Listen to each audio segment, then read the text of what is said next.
Alright, we find ourselves at the start of session 44, and last time, y'all started a little bit before 11 a.m. I think we were still in the middle of a fight. I don't recall at this point, I didn't write it down. But I think you guys finished a fight, I'm pretty sure.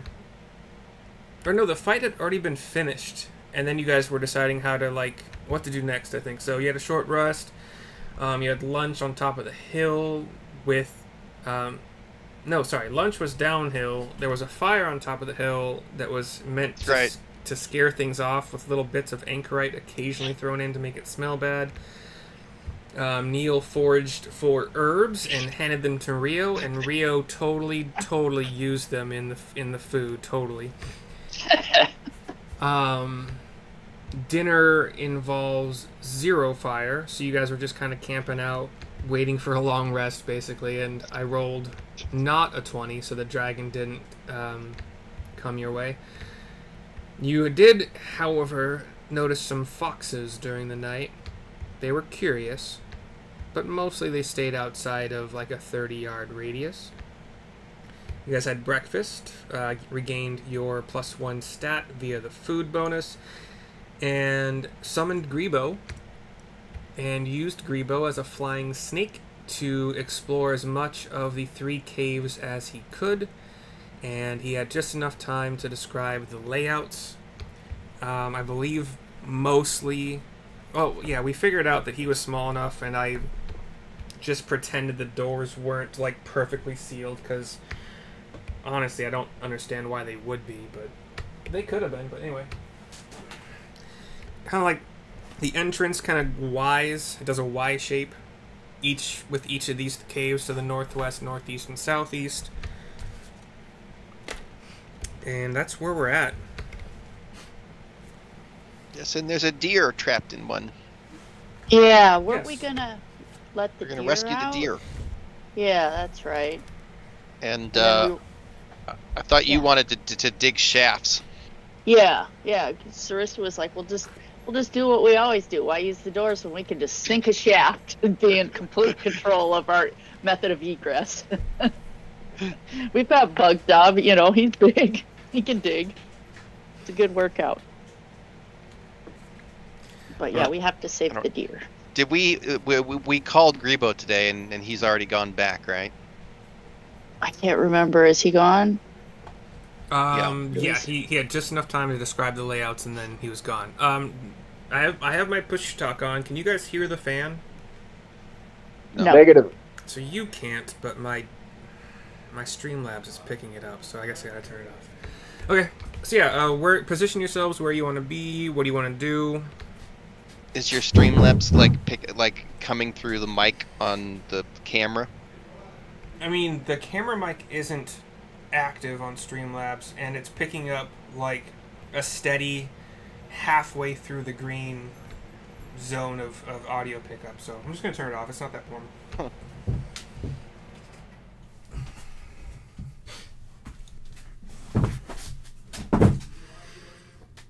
Where do you want to be? What do you want to do? I think Bugdab's gonna drop a hole, and we're gonna go in from the top. Do we want to just try to free the deer? But then we might bury the deer.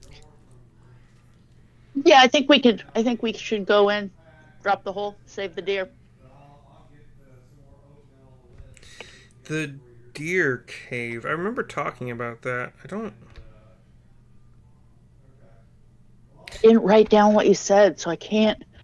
I just know I got deer and cave. And I didn't make it up. That's the problem. So I don't know where the deer was. It was wasn't it in this northeast room that I sketched onto the? Wasn't there a door right there, and then the deer was? They all had like doors that like there was things behind, or yeah. It just seems because the deer was in the one that had the thunder carvings over the entrance? Because the deer was not in the one down to the southeast, because that had nothing on the entrance. And then the one on the northwest had something else carved on it, but that's why I'm thinking I put the squares, because I think I was marking that's where the general deer, but okay. I cannot remember. The deer doesn't make sense to me given what I'm reading right here. So the cave descriptions have the entryway. They have, like, they each have a different symbol atop them, I'm pretty sure. Except for the southeast one. The southeast one was blank. Doesn't? Yeah. Yeah. The northeast cave, the lintel stone above the mouth of this cave is bare. The northeast? Yeah, so southeast cave has 3 stick figures being struck by lightning. Okay. The northeast is then where the deer was. I see boars. There's boar pens. Huh? So each of them does have a boar pen. The gate to this room is lashed shut with rope. It holds a boar. It's the anchorite's companion and garbage disposal. So there's no deer to rescue. But there's boars. Yeah, I think I don't know. Yeah. I don't remember throwing a deer in there, but it's on the recording if I did. So. Oh yeah, no, there was a deer, and we were going to save the deer. What the heck? Okay, I'm glad it wasn't just me. Right? No, I 100% was like, I have deer in pen written down. Like, what the fuck? So I suppose Sarissa could use her detect good and evil to be like, does she get that these are regular boars, or is somebody like a transformed anchorite hanging out in there? Where are you when you're using this? Where's their pen? You wouldn't know. I mean, you would have... He would have been able to tell you in the northwest cave, the pen was to the right, from the right part of the fork. In the northeast cave, the pen was to the left of the fork, and then in the southeast cave, it was also to the left of the fork. I vote we sink a shaft and go in from the top, and then once we get the shaft down in there, we can, like I said, we might have to cut down some trees, we might have to do some scaffolding, but we can just sink a shaft. And then Sarissa, when we get down, she can use detect good and evil, because she'll be able to, see down in there, make sure we don't have any anchorites. And if they're just regular boars, we can, let them go. I see where Maybe the deer eat one. is. Sure. There's a 25% chance for a deer to be trapped in one of these cells. Okay. So, and I think we did. I rolled, and I think that the northeast cave. If you're saying northeast cave at the deer, then that's where that is. Yeah. So we rescued the deer first. Is Sarissa's vote. And she'll look at Rio and be like, "Well, Rio, we do have a lot of food, so I don't think you necessarily need to slaughter the deer for venison. I think we're doing all right on stock, yes?"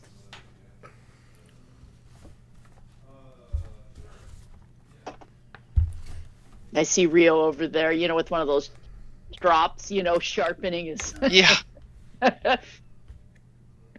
Yeah. Could be our just the way that we get our next meal. Yeah, I love myself some deer meat.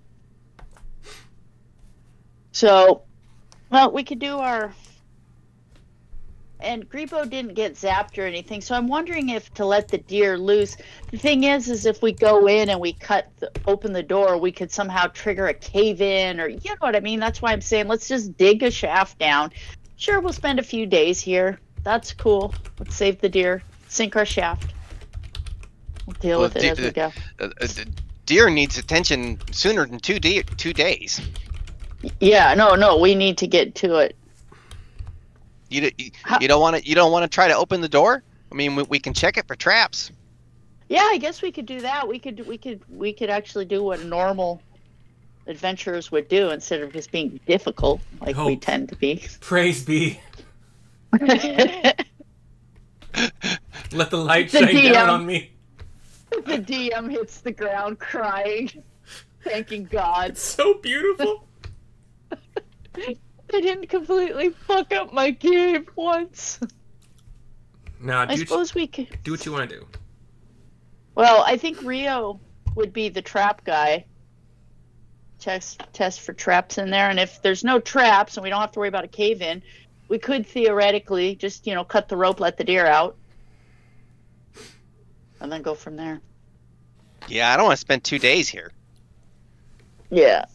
Well, it depends on how deep the deer is, It might only be like 5 feet of digging before you break through if it's a big enough chamber.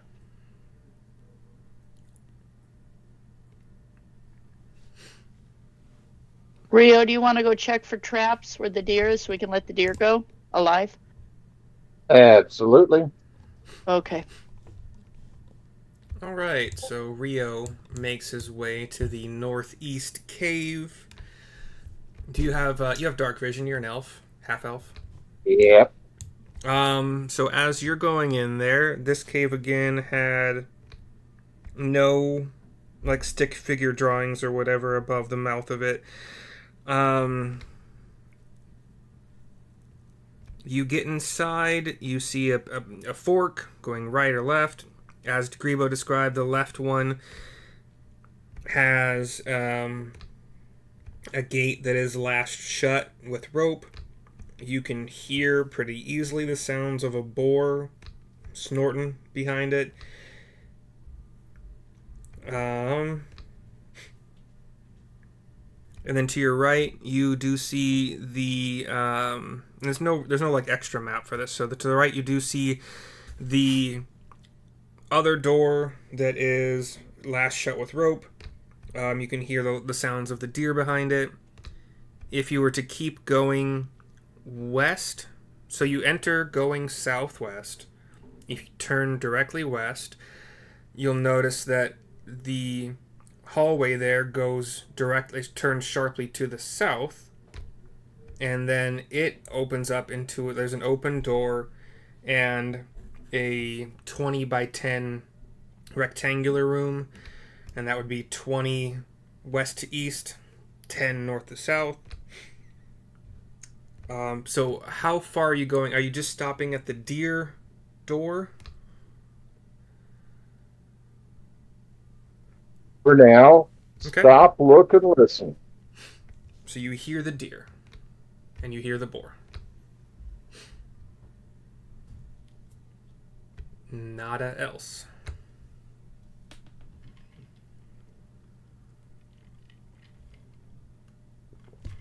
Oh, and looking, you see the doors as I described them.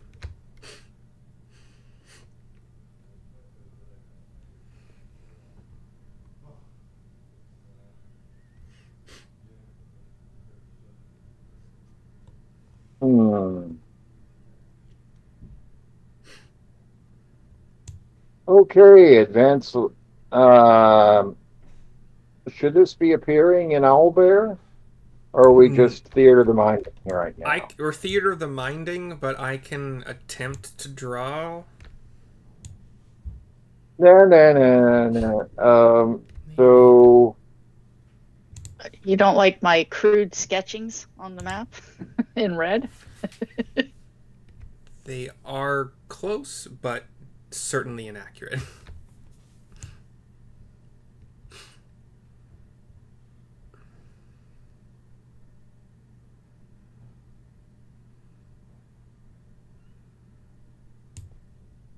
Oh, I hope Rio's okay. I should have cast enhance ability on him or something before he went in there. So advance another 15 feet. So you're going toward the 20 by 10 room I described? Yes. Okay. When you get into there, what Grebo described to you last time, unfurnished, but there are niches in the walls that hold clay dishware, wooden utensils, some berries, herbs, and some some totems that the book describes as creepy, and no other description. Are they creepy like the creepy dolls we found in that mansion? The book gives no further description. Just creepy. Yep. The dolls you saw in the mansion were like the twig blights. And they oh, that's right. That's right. They were. Maybe these are similar to the dolls that were around the yeah. The place where the traps and the roots. Yeah. The dead tree. The Tim Burton creepy dolls. Oh, and in the bottom left-ish of this rectangular room, you do see another door.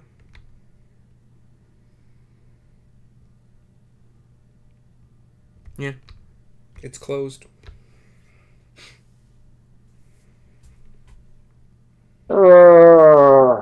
Stretch my arm out.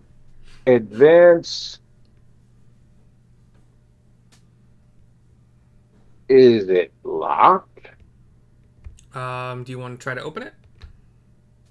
Yep. You die. No. It opens toward you, if that matters.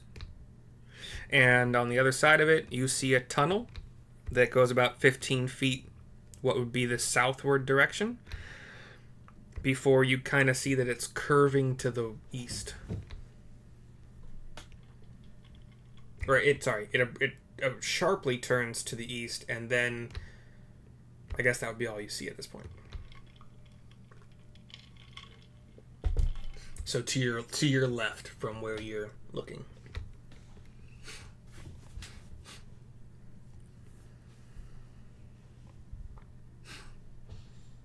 Advance another 15 feet in that direction. You die. Okay. You go down. It does curve to your left, and if you're following it, it kind of curves to your right. So like you're kind of following the right-hand wall as it's curving inward. And if you reach the end of the tunnel, and you look up, and there is a... Sorry, actually, the tunnel is sloping up. So this tunnel was sloping up the entire time. And when you reach the end of the curve, you see a trapdoor.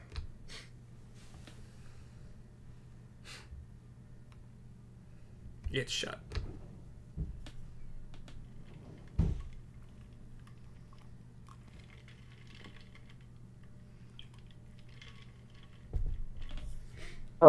Check for traps. No matter what you roll, you find nothing.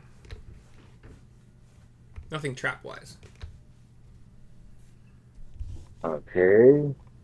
And very cautiously open it. When you open it,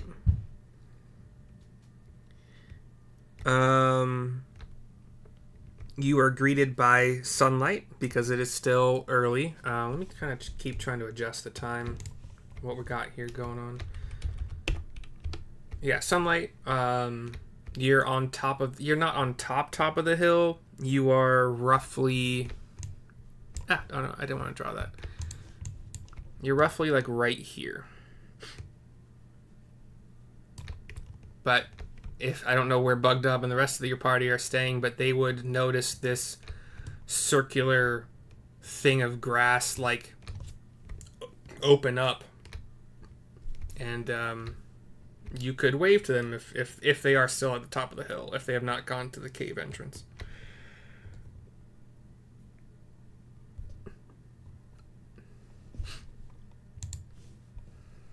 Well, that's convenient. I would like to point out it is a shaft dug into the hill. The gods obviously love us. Yeah, I mean, why don't we build some more? Let's build them all over the place and then hide them with trapdoors. Exactly. Every place we go, we dig tunnels and then build trapdoors on top of them. Exactly. It'll be our signature. With the trapdoor gang. What would you like to do, everybody?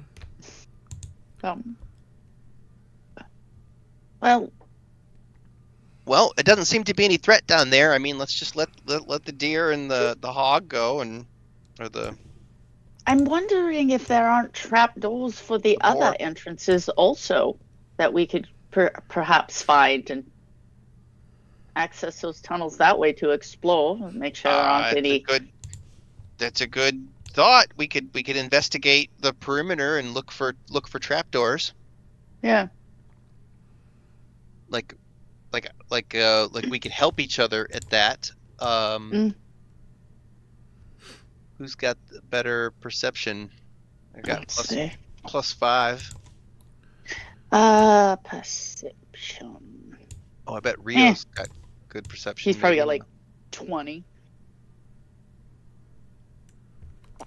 But he's down there, or he's I don't know where he is. Yeah. Well, we could look and see if there aren't.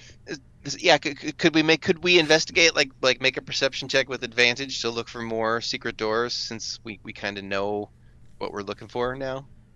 With advantage, no, but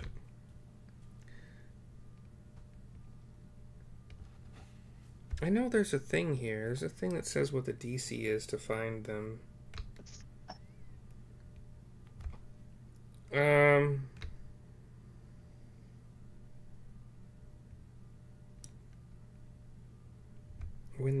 What? Hold on. Oh, that's the tree trap. I was like, what is that? Where'd it go? DC 10.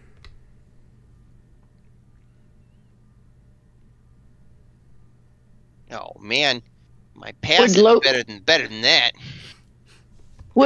Could I use my locate object spell? What's the spell say? Describe or name an object that is familiar to you. So since I've seen that door, I could look at it, make myself familiar. You sense the direction to the object's location as long as the object is within 1,000 feet of you. If the object is in motion, you know the direction of its movement. So it sounds like it's for, like I said, but if I could theoretically look for another trapdoor that looks just like this one, or I don't know. The spell can locate specific objects known to you as long as you have seen it up close within 30 feet at least once. Alternatively, the spell can locate the nearest object or a particular kind, such as a certain kind of furniture, tool, weapon. So Sarissa will go up, anal retentively study the door, and then throw out her find object to see if we can't find any more of these doors. That makes sense? And within 1,000 feet. Locate object, right? Yes. It's called second level divination, concentration. Yeah, locate object. Alternatively, the spell can locate the nearest object of particular kinds. Okay, it was the second paragraph. Well, the second part of the second paragraph that is the kicker. Where you can look at because the first one was about a specific thing, but the second paragraph's about a general kind of thing. I'll be honest, I was gonna have it find the exact door that you already knew existed, but that second paragraph helped it. Alright, so by the way, these little blue squares are the layout as Rio has seen it so far, and then it curves basically literally right around this way to this trap door. Yeah, with that second sentence of the second paragraph, you certainly could locate more trapdoors, and I'm gonna draw them now. Yeah, then we can pop those open and send Rio in because he's a little more perceptive and make sure there's nothing else we need to save. Sacrifice your ranger. Got it. Or any treasure that we can take. Yeah, treasure, or maybe they you hide in the mound and pop up and attack your enemies. I don't know. We'll have to explore all of them. One of the trapdoors literally pops up right under where Neil is. Well, on your radar. Neil can't see it still, but... And then the other one is the top left over here. Okay. So, we can go clockwise. Pop it open and maybe have Rio investigate. Well, the deer was in the one that Rio was in, right? Yes. So might as well let the deer out if that's our. Yeah. Let the deer go first before we do anything. Let the deer and the boar, because. Or do we want to just have dinner? That's true too. We could keep the boar. What's tastier, boar or deer? But yeah, you mean later? Yeah. Let's let the deer go. We already said we were gonna, so we can keep the boar for a little snickety snack later. All right. Are all three of you are going to let the deer out? No, I assumed because Rio's in there, he was gonna pop the door and just let it out.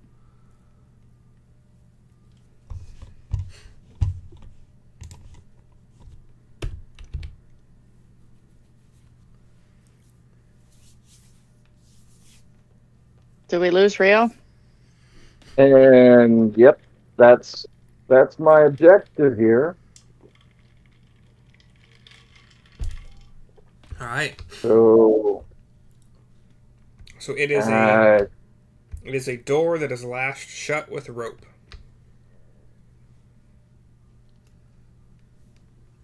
And untie it.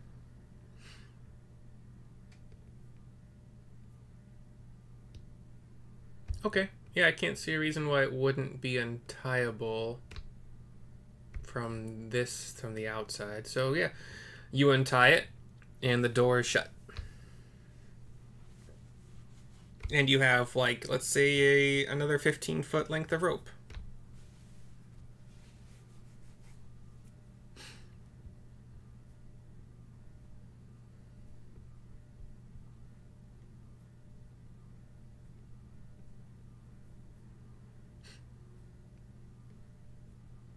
So it's no longer tied shut.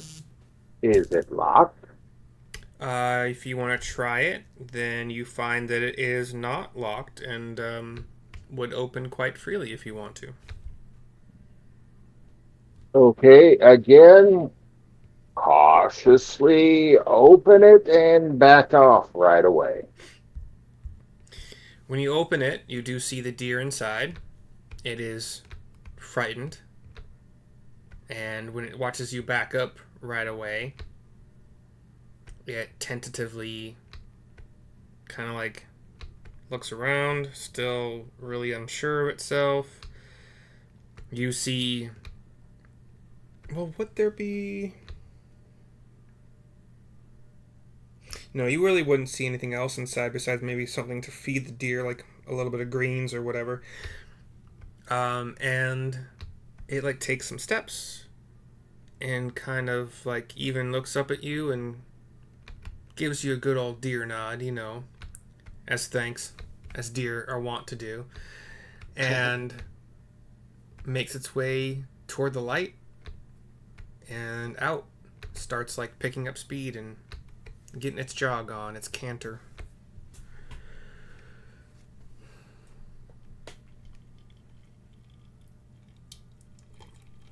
Okay, and now there's boar to find for dinner.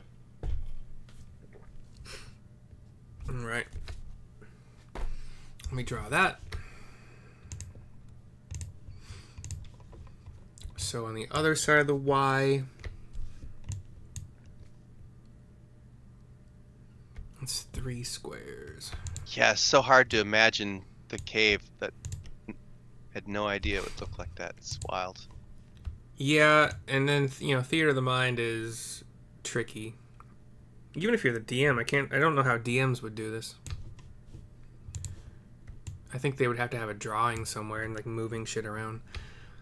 But okay, at the end of here, inside the cave system, there is a door that is also lashed shut with rope. And that is where you have heard the boar.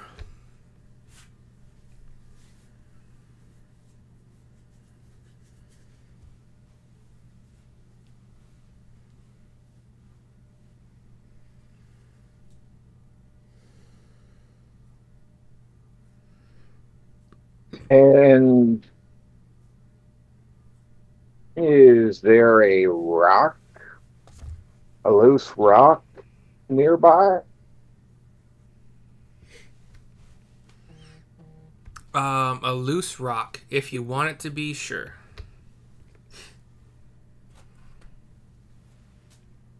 Okay, so lean that rock up against the door.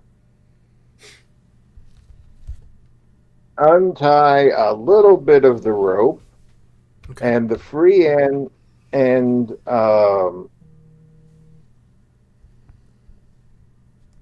untie the door completely, and take a free end of the rope and loop it around the rock and tie a knot so that I can yank the rock out of the way. Is the door locked? If you try the door, you sense that it would also open freely. Okay.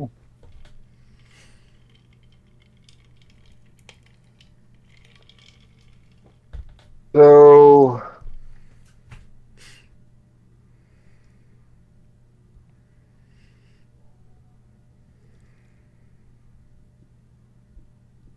open the door just a wee bit. Okay, let's see, what does it say?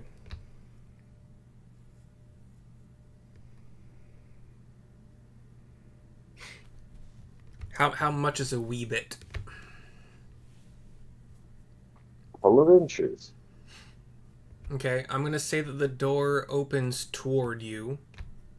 And if you're opening it a couple of inches, you're not gonna have a whole lot of sight into the room.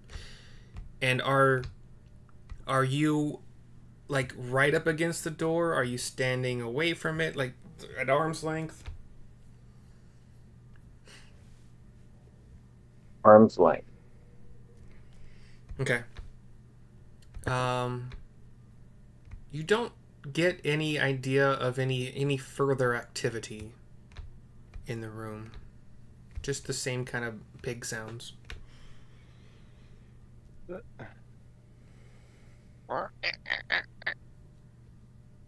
Pig sounds. Yeah.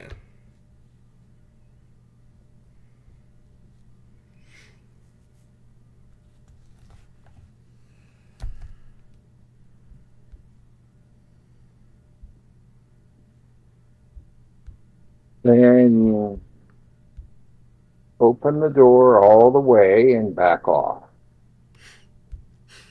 Okay, and then the door does open toward you, so where are you backing off to?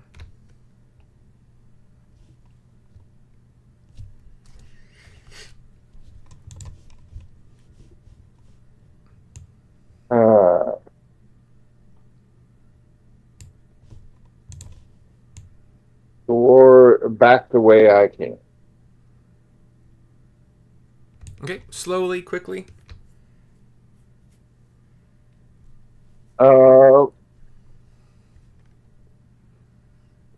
Not making any noise. Okay, give me a stealth check then.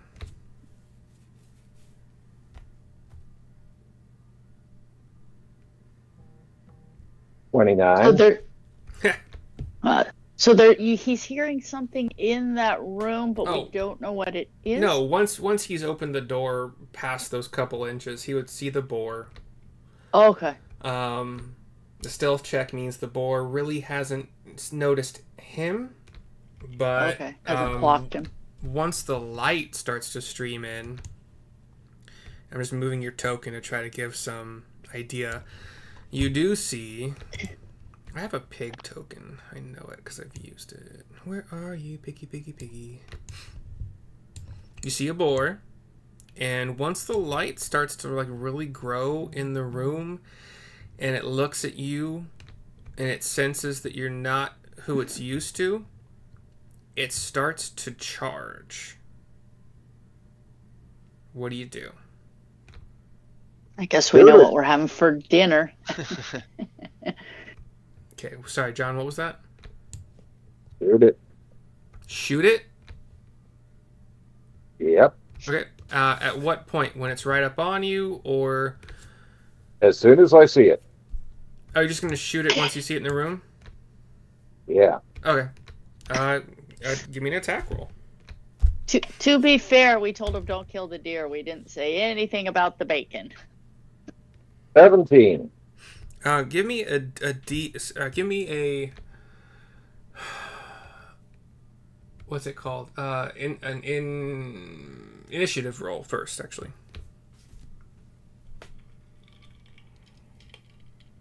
$22. Okay, that beats the boar. The boar got a 19 plus whatever boars have for dex, but it's probably not 3. Okay, so 17 to hit certainly hits.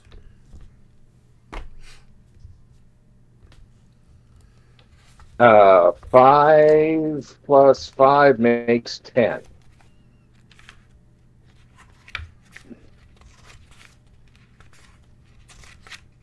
Second arrow.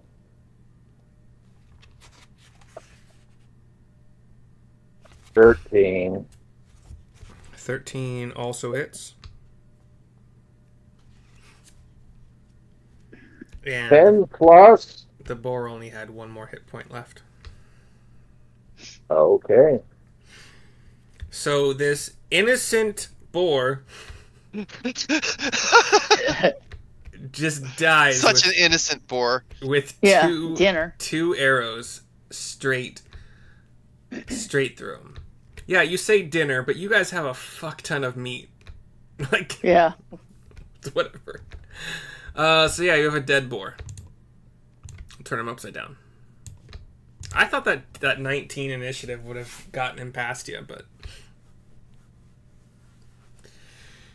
it is what it is. Yeah, Rio's a hunter. He shoots and kills things. Yeah, but a lot of people who are one with the forest and stuff don't necessarily kill when they don't need to.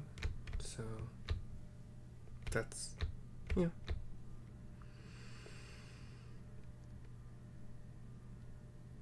What's happening next? Are we? So now that there's a now that it's time to haul the boar out and dress it and pack the meat we're not going to use for lunch. Okay. I suppose while he's doing that, we could go around and mark all the other little traps. Me and Neil, I can see Bug Dog trailing behind us, and just go get the other trapdoors marked so we can explore. Oh, certainly, yeah. I mean, yeah. Let's open them. Yeah. Take a look. You can mark them pretty easily, yeah. I wasn't looking up. So, do we want to pry the one up at 5 o'clock? Pry it open, peer in there, Neil? Okay, Sarissa will, have Bug Dob help just prop it open so we can look in there.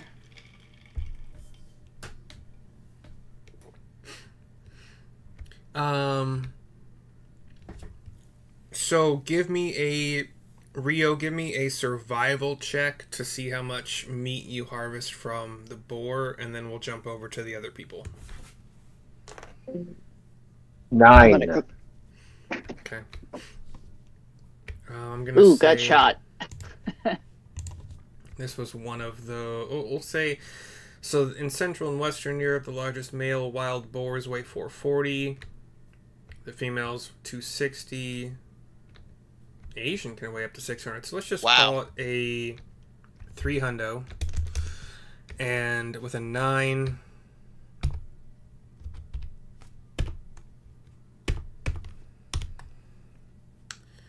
that's a... let's just call it 45%.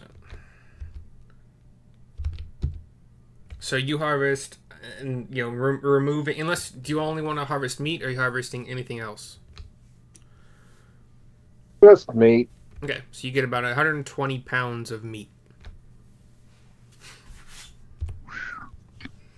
Damn. So, jot that down.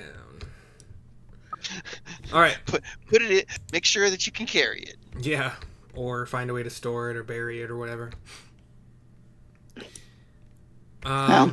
So okay, you guys have Gobble be eating good. Yeah, it's true. He does eat a fuck ton. So you guys have marked the trapdoors, and you want to go in this one? We want to open it and look in, yeah. Okay. Yeah. When you look inside that, and only one of you has dark vision, right? But yeah, once you open it, so once you open it, there's light, obviously. Yeah. And you see, this is gonna be harder to draw because I don't. Oh no, it's not. I guess. You see a little bit of a pathway going to the east. I say a little bit because it's like 10 feet at most. So it's not. So, do we door. want to? Well, Grebo's been in there and didn't tell us about anything locked up in this one. Do you want to go and just fly through, and I'll go meet you down at the opening? I can't see down there. Oh, that's right. I need a torch. Oh. With the amount of light, you guys actually would see an open door. Okay. At the end of this thing. Should we go get a torch from Rio? Oh, I think I have a torch. Yeah, I think we all have a torch. I have one. I have one in my bag. Strissel will just pull out her. Yeah, Strissel will pull hers out and, hand it to you. Okay. And I still have that vial of shimmering blue liquid, too. Ooh, that's right. I think we figured out what that was. I forget what that was. I'm hoping that when you wrote it down in your inventory, you wrote down where it was from. I do have it in my notebook somewhere. I have to go back through my notes. It's the vial of shimmering blue liquid. Is it from the Tower of Storms? Yeah, I want to say that's where I'm thinking it was like. And was it? But I don't think it was the underwater breathing liquid. I think it was something else. As you can spill these as an action, you can spill these tiny metal balls from their pouch to cover a level square area that is 10 feet on its side. A creature moving across the covered area must succeed, throw, or fall prone. A creature moving through the air. I don't know where that description came from. Like, it's from a bag of ball bearings. Is what we use when we create items. Oh. Yeah. Okay, I'm like, why is it telling me about tiny metal balls? But it's a vial of shit. I'm like, I'm confused. That was pretty hilarious, actually. Yeah, because I was like, what the fuck is this? It seems like somebody identified it for us. I got to go through my notes. If they had identified it, you would have the item in your inventory, unless you forgot to put it there. I have it in my inventory as vial of shimmering blue liquid. You would have the identified item in your inventory. Not necessarily, because I'm not very good with. Well, let me go through my notes. I think you actually are pretty good about it, to be entirely honest. But I am until I'm not, and then if I'm not, it just completely leaves my mind. Like, I don't know what it fucking is. No idea. Okay, light blue. No, that's the dragon. Falcon's Lodge. No. Hellish Rebuke. West Coast Tower Storms. Skull Ranch, Divine Smite, Hellish, nope. Search, the conch, we found Murrell, the ghost, vile blue shimmering liquid. Was it water breathing? Was it a potion of water breathing? That sounds familiar to me. Yeah, it seems to me like we got it identified as a potion of water breathing. Because I have it wrote down, and we got it from the Tower of Storms. No, we bought 3 water breathing potions from that chick in that little town. You bought like a swim speed plus water breathing. Yeah, so that Okay. I don't think that That's thing what I'm was thinking water of. breathing. Yeah, it's shiny. It's a pretty. It seems like though we took it somewhere and somebody said, "Oh, that's a thing." Let me check my other notes. Hold on. Now instead of I've handed Neil my torch, and now I'm staring at the shiny blue thing, trying to remember what it is. Okay, let's see. Blade, good berry. You could drink it. So no, it was. I know it's right at the tip of my tongue. Like when you drink it, it's like I know what it does, but I cannot remember. But it has a very specific. It's gonna drive me crazy too, because we did get it identified. I just can't. I didn't write down, but it's kind of there. Like I know what it does. It does a thing, and we saved it for a reason, but I can't remember. And I didn't write. I don't think I actually wrote it down what it does. It's not bad. It's not a strength potion either. It's not a breathing. It's an invisible one. It does something. Yes, that's You remember, Rio? probably true. Yeah, no, and I know that we got it identified too, but I just didn't. I don't think you. I didn't. Well, unless you had it done in the big city. We had it done don't in the think big you- city, and that's how come I have it down. I don't have it down as just. That's why I have it in my inventory, because if we hadn't identified it yet, I would just have it written in here. And then once we get things identified, I move them over, but I didn't do that. But I moved the other stuff over. We had a bunch of stuff That identified makes from there. absolutely no sense. If you would have had it Yeah. identified, you would have written what it was in your inventory, rather than just vial of shimmering blue liquid. No, not necessarily. I would have said, "Oh, I need to do that when the game's over," and then completely forgot. Okay. We're gonna say it's not let's- identified and move on. Spell book, gold signet, because we got the 80-pound iron chest from there, and we sold that. We sold the gold signet ring. We got the platinum god of Morden amulet, which we sold from there. Oh, and we sold the conch, this conch was from the storm tower, which we sold. The shark's fin, the helm of awe we sold from there. The steel coffer, the dwarf tools we sold from the blue crystal mermaid statue from the tower storms we sold, but we Wow. kept the blue got a whole shimmering. Yeah, no, I've got it. I have it all written out. What we did, the total gold we got at 845, blah blah Bravo. blah. But I didn't write down, because we got everything identified from there, even the helm of awe. But I just didn't write down what the blue liquid did. But I know it does something, and it's in my mind that like, oh, we could use it for this specific thing, but I can't fucking remember. Oh, I need to get better about my notes. The Morden, the amulet, the lock. That's okay. We don't need it right now. Let me just Yeah. take this torch and go explore. Yeah, we'll just get it re-identified again, and then remind me to write it down. Yeah. So I give you my torch, and I'm staring at the blue shimmering liquid, trying to remember what it does. So Neil, you're going down. Yeah. Before I go down, I will cast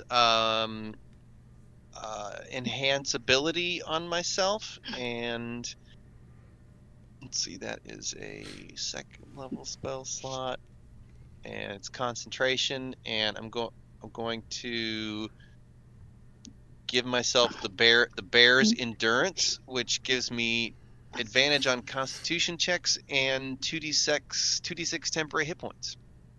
Okay. Which comes. And I rolled 2 1s, so I get 2 Hey. temporary hit points. It's a beautiful, beautiful thing. All right. I'm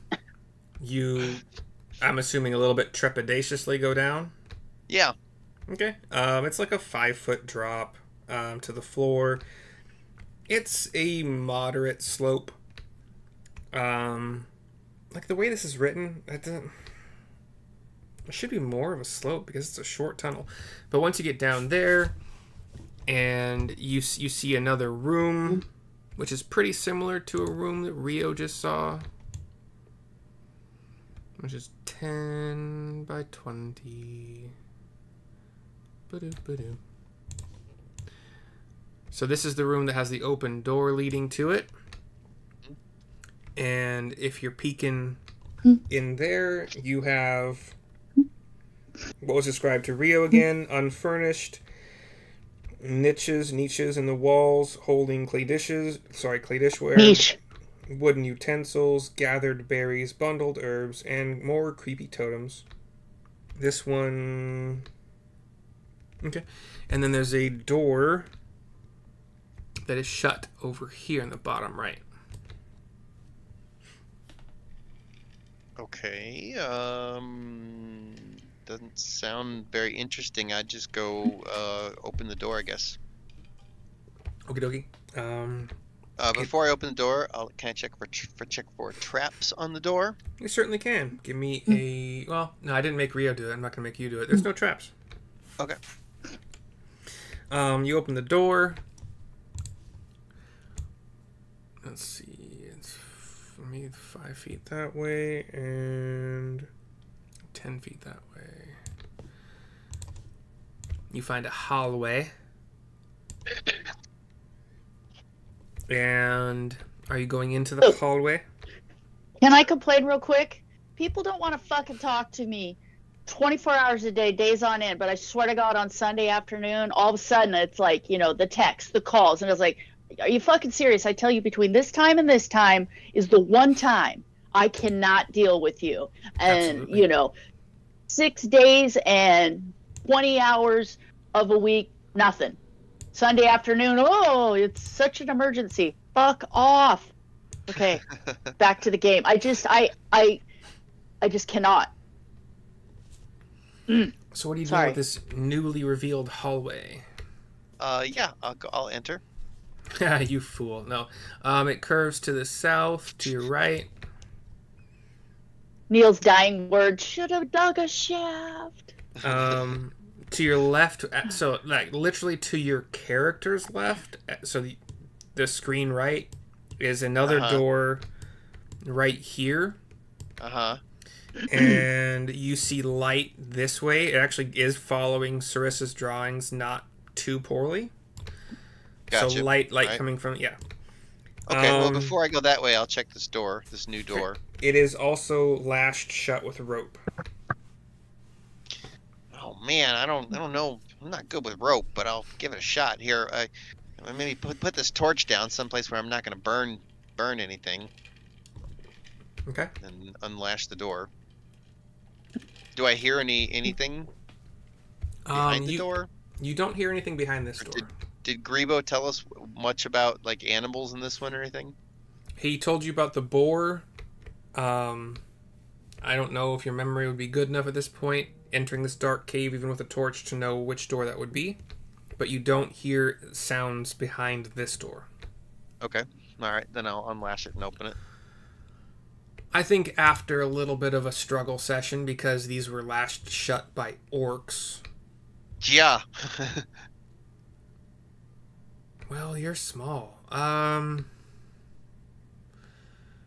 Get my dagger out, just start cutting. Okay.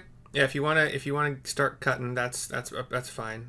You will not get Rio. By the way, you have a second length of 15-foot rope from that cave as well because of the other door. And while Neil struggles, Sarissa is squatted down on the ground, still just staring directly at that vial, you know, doing that, I know what this is, and then Bug Job standing above her, also staring at it. So that's what we're doing, like in completely zoned out of everything right now, just staring at it. Sounds right. I can picture it. On the other side of the door is an empty room. I mean, you might be able to see some hoof prints or Yeah, you might be able to see some hoof prints in the dirt, but Boy, wouldn't it be funny if I just like sat down in this room and never left? That'd be funny. I'd play a trick on my friends. They'd never know where I was. They probably wouldn't even come find me. would you like to do that? Okay, that was fun. That was fun for a minute, but okay, let me go explore down here. Hey, you can do whatever you want, bud. And then as you're going that way, you see that this isn't as perfectly lined up as I was kind of hoping it would be, but like, you know, it curves around and goes outside the cave. To your right, so the screen west here is another 15 foot of tunnel and then another lashed door. There was a boar in here, I think. Yes, you would be able to hear the sounds of a boar behind it.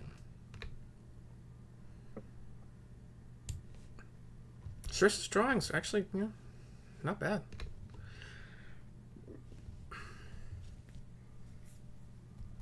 Any charm beast spells?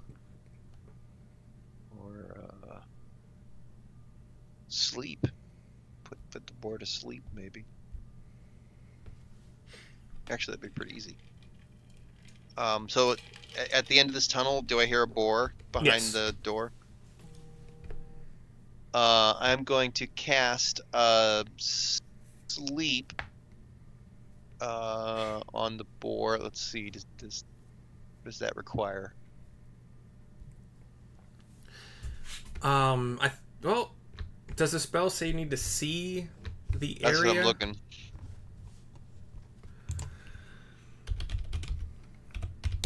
I'm realizing now that I am used to having the caps lock button as my push to talk because you don't use that button when you're playing World of Warcraft.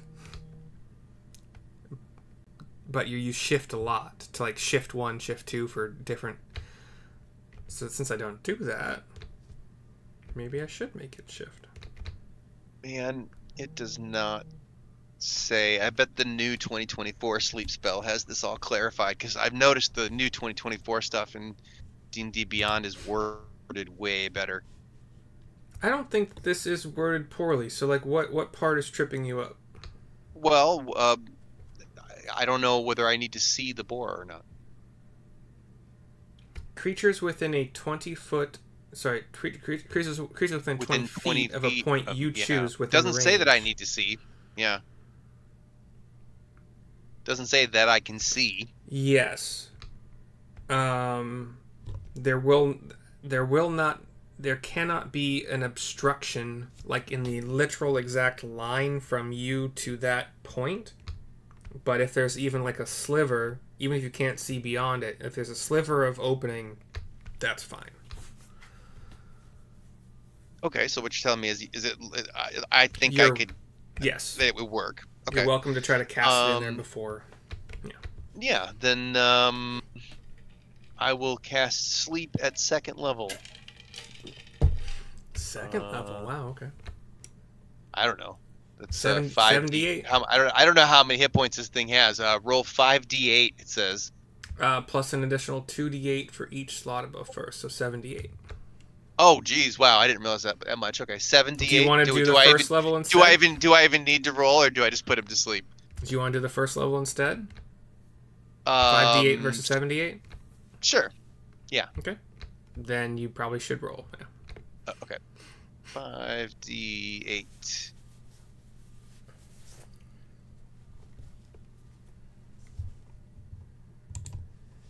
Ooh, let's see. 6 plus 6 is 12, plus 2 is 14, plus 7, plus 3. Once you said 12, it fell asleep. Nice. All right, so go ahead, sorry. Board asleep. Do you want to open the door now? Yeah, I'll go ahead and open the door so it can free. How long does the sleep gonna affect it? Let's see. Say an hour? No. Duration 1 minute. Yeah. So you now have 1 minute to cut the rope or open the door. Yeah. Is it like lashed shut again? Yeah. Can I cut it in a minute? Yeah. Let me check out the the AC and hit points of rope.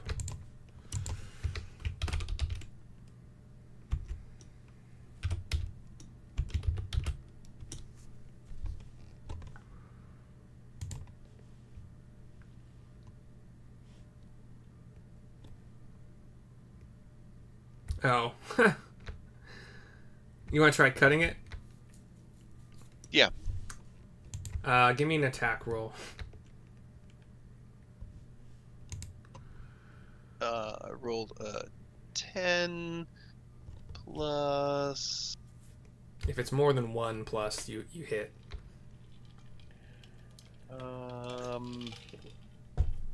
You have a dagger. I don't know what it. I only have this curvy dagger from the barrow. You don't have a regular dagger? I don't have a regular dagger. I have this dagger that I picked up at the dragon barrow. I mean, it's 10 plus your dex at least, unless you're proficient. Then it's plus your dex. Okay, so 12. Yeah. You hit and roll damage. What's the damage on a dagger? D4. D4 plus dex mod. Plus dex. Okay. So and then plus 1 if it's magical. Okay. Okay, yeah, you cut through the rope. Okay. But it is lashed. So let's say there's 2 sections of rope to cut through. Okay. So that's round 1. Okay. You want to go for round 2 on the second lashing? Okay. Round 2, I think I failed. I just rolled it to 2. You fail to cut through the rope on this turn. Okay. Round 3. All right, I'll do it. This time I got a 7. Total? Yeah. Total. Round 4. This is interesting. This time I got 21. All right, you roll for damage. Although, okay. You can't roll low enough. So you cut through the second lashing. All of the rope has fallen limp. All right. So then I quickly grab my torch and fly back out the way I came, and come back up the trap door and say, "Oh, I put the boar to sleep. He's gonna wake up soon, and then he'll run away." But I didn't find anything else down there. You're muted. So there's a sleeping boar. Can it get out the opening when it wakes up? Yeah. I cut the rope off of its gate. It'll be able to leave. All right. We'll just let it do its thing. Should we go and explore the other trap that we found? Sarissa's still staring at the vial, just kind of following Neil along. Bugdub is staring at the vial, and we're both just kind of, absent-mindedly following you over. Sarissa, give me a perception check. Perception. I got a 7 and an 8. Woohoo. As you are staring at the vial and focusing on it solely, you run headfirst into one of the Stonehenge pillars. I can see that happening. And let's roll a d4 here. You take 4 points of bludgeoning damage. Yeah. Actually, you know what? Let's see if Bugdub has enough wherewithal to grab you. 18 perception. Yeah. But a 4 in the dex, so he's not quick enough to stop you. Yeah. I'm rubbing my head, still staring at it. Bugdub still heading over.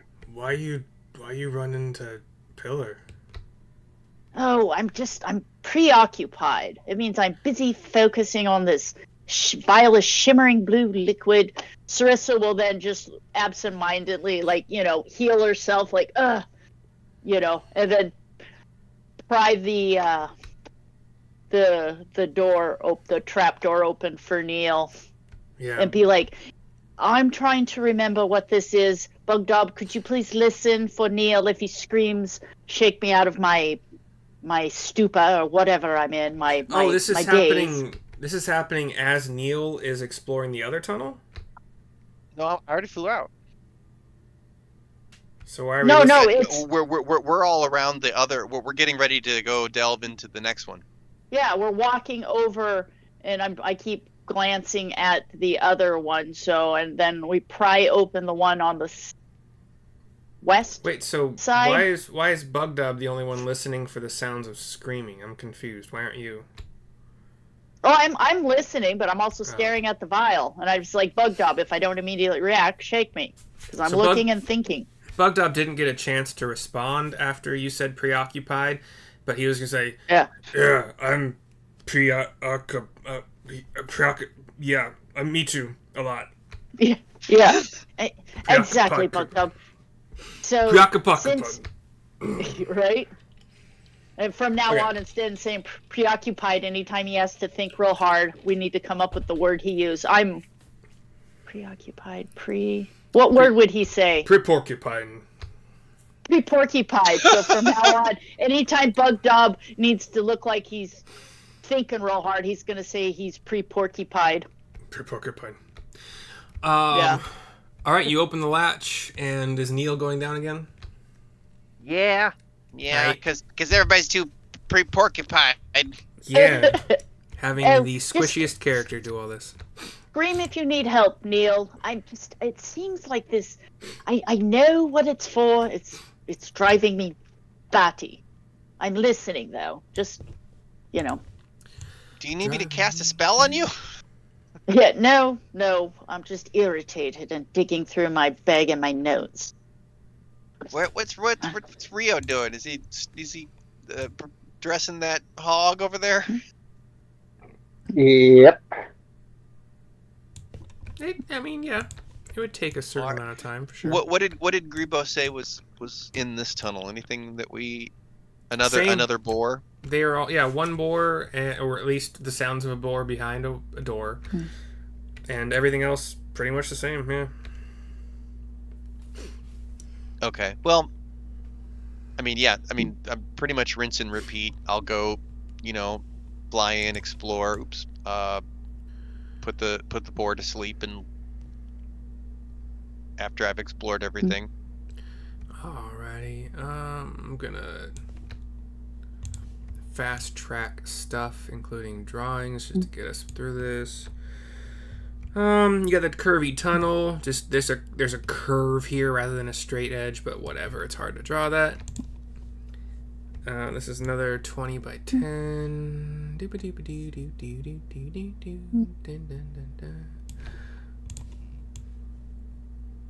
Shapoopy. You've got a closed door here. Okay. That's it. Just the closed door there. In this, it's another room with. There should have been a door over here that maybe led off to the cave or something. The door was open. This door is open. Okay. These rectangles aren't indicative of doors. Why is she calling? I think she did that on accident. Yeah, door here. Okay, I'll check for traps on that door. There are none. Okay, I'll go ahead and go enter. You enter and you die when you're old.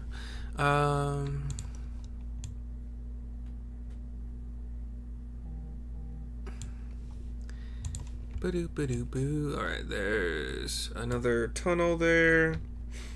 At the northeast portion of this tunnel is a door.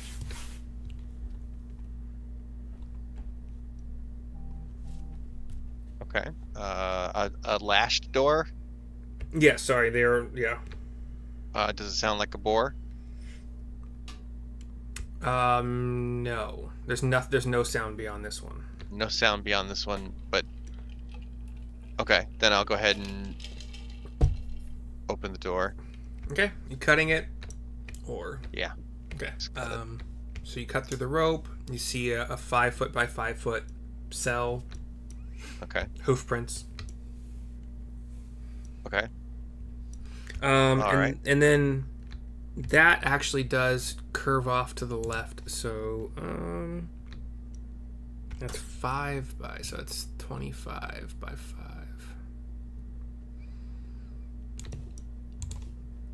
So it curves off this direction. It's probably not going to be perfect. It's definitely not perfect. Hold on, let's do It's actually this way.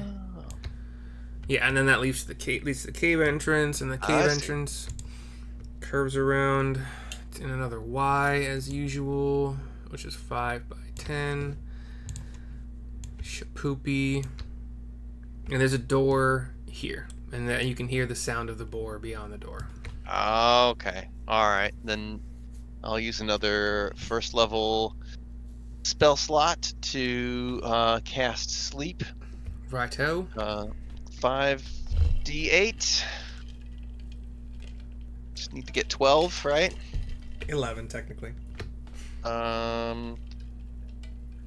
6, 9, 12, 17. Yeah. Cool. These snorting sounds go away. You hear a slump, like a weight being, like, just falling to the floor in slumber. Okay. All right. Yeah, I'm gonna that's quickly it. try to saw off the rope. Attack roll. Lash. Okay. 2 lashes again.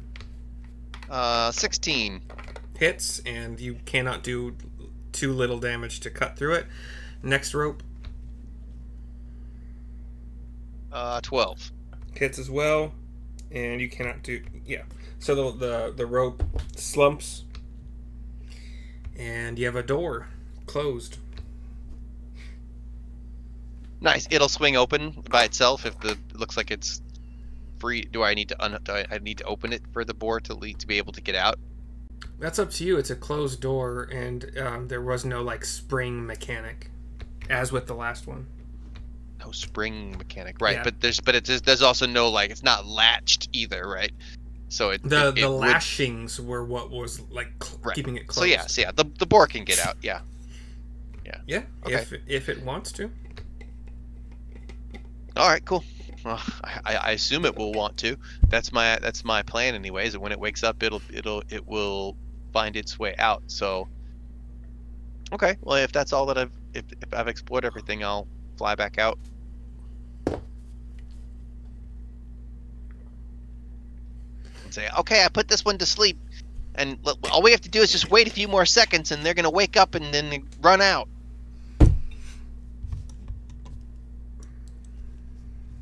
Hopefully they'll just run out into the woods and live a happy, free boar life.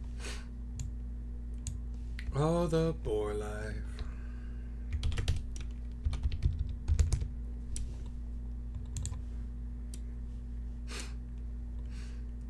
So let's see. You'd explored that.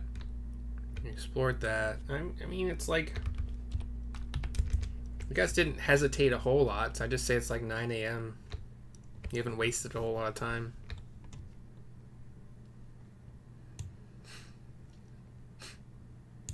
Okay, well, so much for these caves.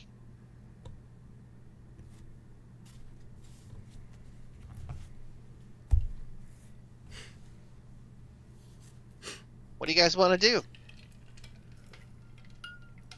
Gives me 75 seconds to send a text to threaten somebody's life, and then I can listen.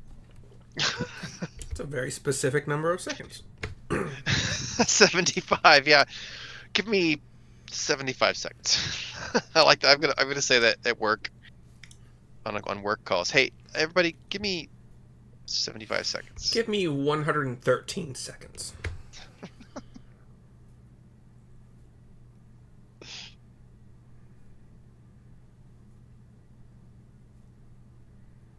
It's the ex-husband. We're really good friends. Like Johnny and Rex, they've been fishing all day, but just like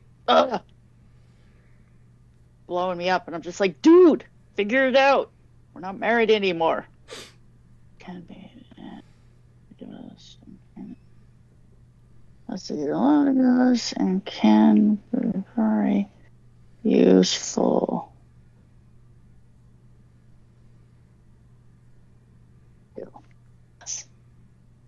History and love. His current girlfriend's mad at him. He's trying to get me to talk to her to explain, and I'm like, I'm staying out of it.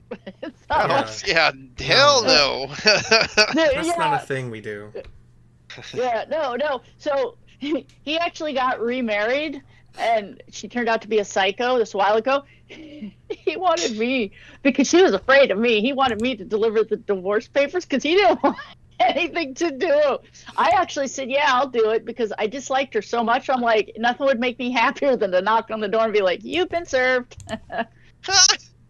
So she was a complete and total psycho. Like, I'm not kidding, but like nefarious, actual sociopath. Yeah. So, okay, I am done dealing. Has it been 75 seconds? I don't know. I didn't keep track. Probably not. Right here. Could have been. Yeah. Just to make it easy, I'm just gonna be like, yes, I will talk to her after my game. I've known dude since we were kids, literally. Like, he's just one of my dearest friends. So, yes, I will talk to her. Okay. Right, so the boars are asleep, and they're going to wake up very, very soon. And when they wake up, they are free to escape, and they are going to be set free, free. We set the boars free, set the boars free, free, free. How about we go up on the top of the hill, we post up, we wait for the boars to leave, and then we wait for Rio, or we could go see if Rio needs some help. What time is it? Yeah. In game? If the boars attack us, well, I'll just put them to sleep again. In This game, is true. 9 a.m. Yeah. Oh, so, and we already had breakfast. I'm sure Bugdob's like, I could eat again. Second breakfast. Why don't we start? Why don't we head over to see what Rio's doing? There just doesn't seem to be anything. It seems that we've cleared this entire area.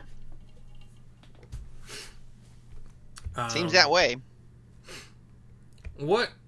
Rio, I can't imagine Neil's passive perception is very high, right? Yeah, my passive 11? perception is 15. Your passive is 15?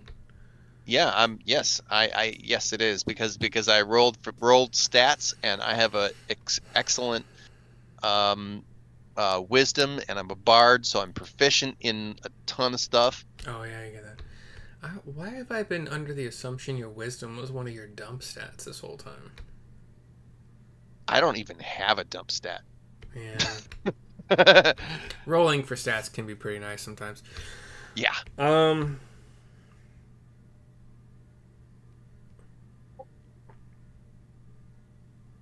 Okay. Rio, what's your passive perception?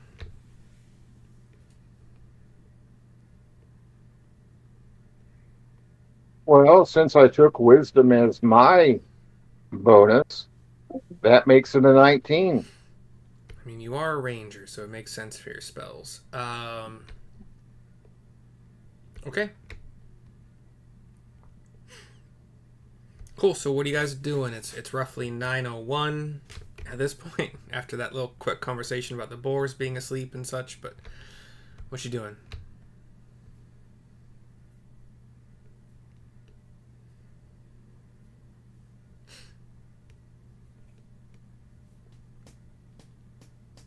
We'll wait for the boars to wake up and watch them run away, first of all. Okay. Well, I'll let Rio know, hey, there's going to be some boars running around soon. I put them to sleep, and I unlock their doors. They're going to be waking up.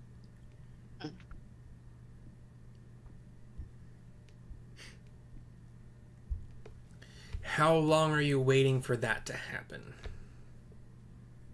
Well, it only takes a minute. They're supposed to wake back up. Yeah. So I would wait 2 minutes to see what happens. Okay. After that second minute, nothing happens. Wow. Hey, what's wrong with those boars? I thought they were gonna make their escape.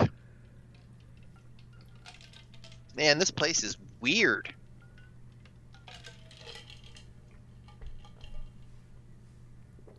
I'm not going back in there. Bug Dub, you want me to shrink you down to? I'll reduce you down to small to medium size, and you can go in there. Oh, Bug wait. looks pretty excited about this. He doesn't exactly know what you're talking about. You shrink, Bug Dub. Yeah, make you smaller than you are. More like Rio sizes. So Bug Dub would be elf or tiefling size? Yes. For what? For why? So you can fit in those caves. Oh, for what? I don't know. Yeah. I don't know if we. I don't even know if we care about those boars. But if you want to go check on the boars, they haven't come out yet. Bug Dub, check on boars.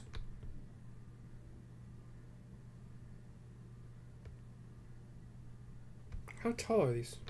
Oh yeah, they're on 7 foot tall. If you want to, he has said that he would play with the boars. I don't know. I don't know what we're doing. Your DM is also wondering the same thing. We're playing around with boars that won't wake up. Right? No, they woke up. Your spell did what the spell says. Well, I mean, you wouldn't know that. They just chose not to leave the den, but they're unlocked, so who cares? Actually, You know, like they're free. Yeah. We've freed them. I don't care. I guess Maybe they want to live in there, like be like, you know. So, Yeah. yeah, if we leave them alone, they'll leave us alone. So yeah. Well, we let's should take our meat. we should just probably go help Rio, and then be on our way. Maybe take, maybe where were we going before we came across this? We were coming here, weren't we? Yeah, we were coming All here. right. So we can take our meat. We can head back to Falcon's Lodge. We can go check in with the kitties. We can go to town and get a hold of an armory individual and let them know about our weapons cache, because we have quite the store of weapons to sell now. And That's right. Figure out what we're doing next. Yeah, see if we can make some more money off these Fandelver people. Yes. And maybe we'll stumble across the Feywild door for you also. I think we discussed. I'm pretty sure at this point you are doing that on purpose, right? Yeah, that's what I thought. Yeah. Your hair's like longer than normal, right? You're letting it grow out. It's always as long as having the ponytail. Yeah. Oh, Yeah. okay, yeah, okay. Yeah, usually he has it back in it, but yeah, it's been long for Forever. if anything. It looks like you've trimmed it. It's a little bit shorter than it was last year. No? Oh, it's just long. Yeah. All right, so Yeah. we're going back to Falcon's Lodge. Yes, let's do that. We'll I'm sure it's going to take some time. We get the meat butchered, get it packed up, and then just make our way back to Falcon's Lodge, and then we can, because we've now got quite the cache of weapons we need to sell. Yeah, there was no treasure here, so let's go. We gotta sell those weapons. Yes, well, and there's quite a Adventurers few need weapons. to eat. Exactly. As we've got an extra 300 pounds of meat for Rio. Yeah, figuratively speaking. Yeah. We also need, and at some point I want to get this liquid re-identified because it's driving me crazy. But yes, we should head back to Falcon's, and I'm sure Bug Dope wants to see the kitties. All right, Let's see, because we've got like 1, 2, 3, 4, 5. Yeah, we got 5 crossbows. We got 4 axes, 6 daggers, like 10 shields, 2 javelins, 2 great swords, 2 great axes, 4 maces, 3. We got a lot of stuff stashed. Yeah. Does it seem Spears. reasonable for about an hour for Rio, eventually with your guys' help, to dress the boar, cut it into sections to like 10 o'clock by the time you guys make your way out? Is that reasonable? I'm trying to look it up. And That sounds fair. Yeah, Yeah. I can't find anything about how long it takes to dress and cut up and whatever a boar. Alright, so you guys make your way back to Falcon's Lodge with no problemos. You have 120 pounds of boar meat and all the things that Sarissa talked about. Let me take some notes here for a second.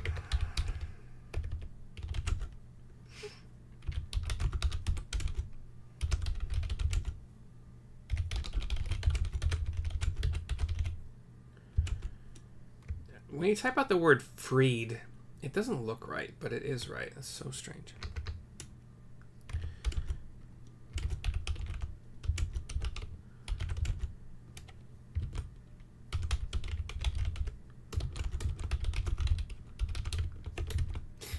Okay, so let us do the thing where we do the thing.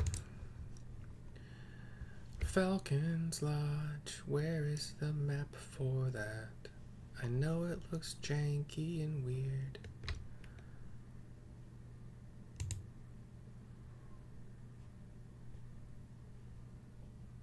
Come on, I have it on here. You guys have seen it a bunch of times. Oh. Why is it black? Oh, because I moved off of it. That's right. There we go. Your tokens are still on here somewhere, I think. Probably like off to the right. Yeah. There's Falcon. There's Fluffy. There's Corwin. Oh wait, your tokens aren't on here anymore. Wait. Oh, no, okay. our tokens got moved off, but all the dead orcs and stuff with all their and Xanthan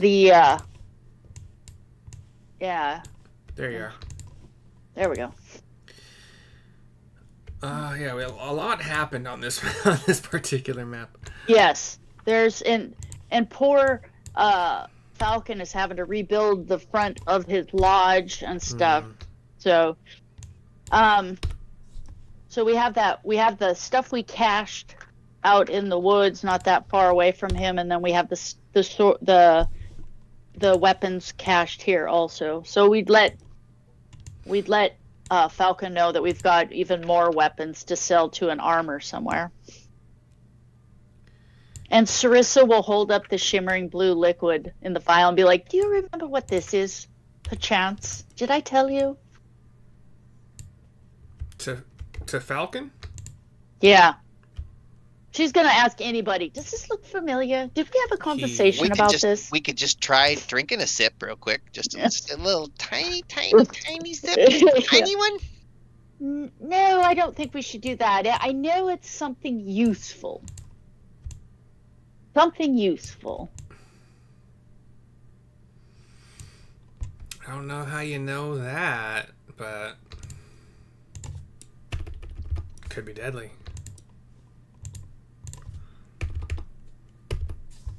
It could be. It just could be Zima. Right? I don't recall you guys telling me what was in that vial, or possibly even showing it to me. To be entirely honest. Yes, I believe I had it identified. I threw it in the bottom of my pack, and now it's been here for quite some time. Since, for a long time, and I cannot remember what it is. Oh well. Okay, so Sarissa will put it back in her pack. She's got it in a little box, and make a mental note. Get this identified. I could have... Okay, these... Oh, 5 miles. Okay, so... You guys left the horses at Falcon's Lodge, right? Yes, the kitties and the horses. So 15 times 5... Well, 15 times 8 is 80 plus 40, so 120. So it took you 2 hours to get back here. It's noon. Okay. Well, should we have we could have Rio, while we figure out what we're going to do, perhaps we could have Rio make a fresh homemade stew for Falcon and everyone while we decide what our next move will be. Falcon mentions that he has Corwin and Pell to do the cooking and stuff, but Oh, perfect. if Rio Yeah. really, really wants to, he wouldn't stop him. Yeah. Rio, would you like to make lunch, or would you like his crew to make lunch? We could have I'd be happy to. to cook, or to have them cook. Look, All right, so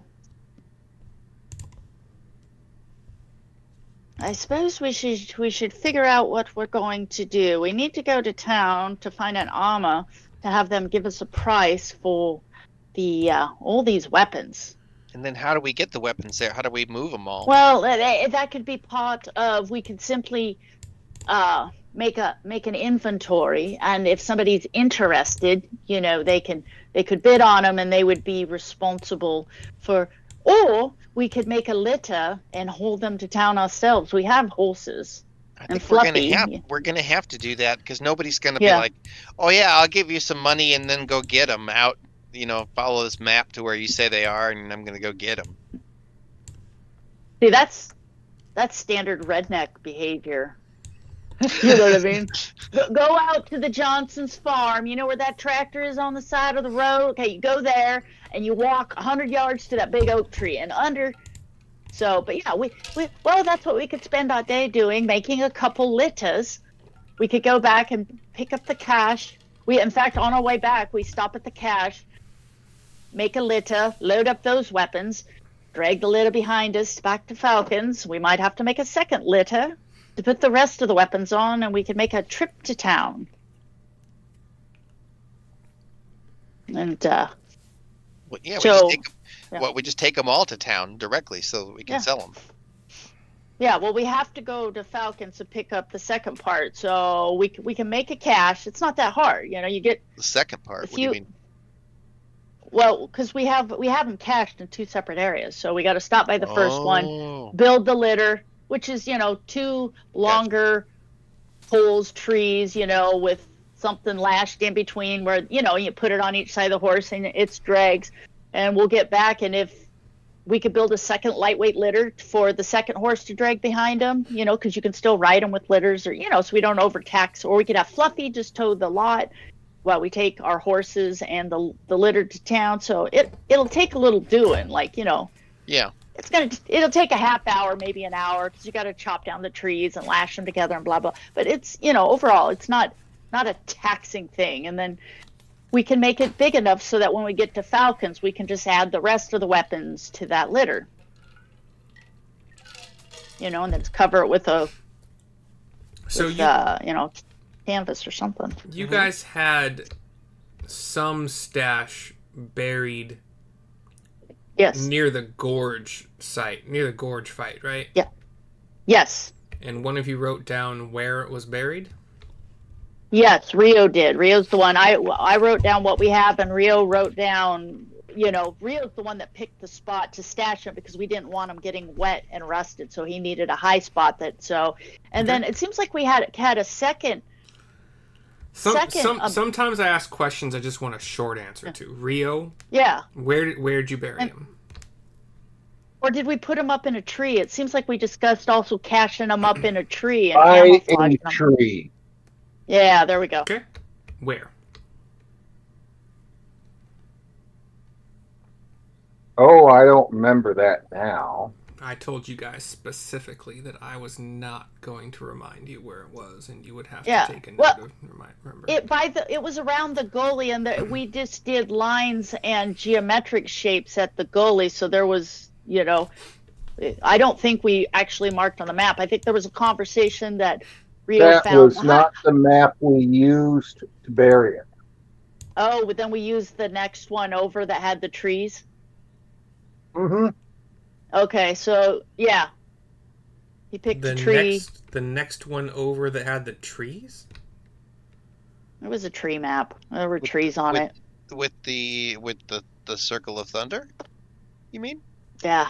Yeah, maybe it was around that one because I just remember there were trees on the map, and then he found high ground and we stashed it up in a tree.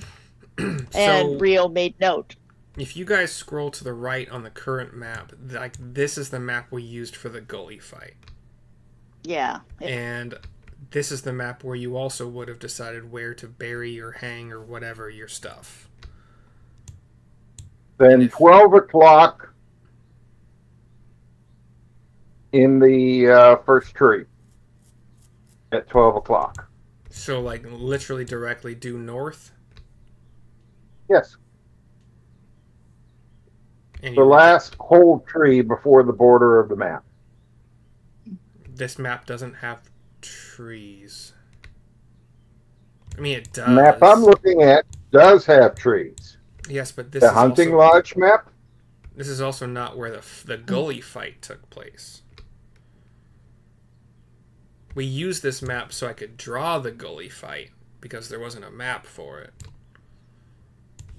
There was a clump of dead orcs that you guys took over here, but I don't think that's where you guys buried their weapons. Like, you wouldn't bury them with the corpses.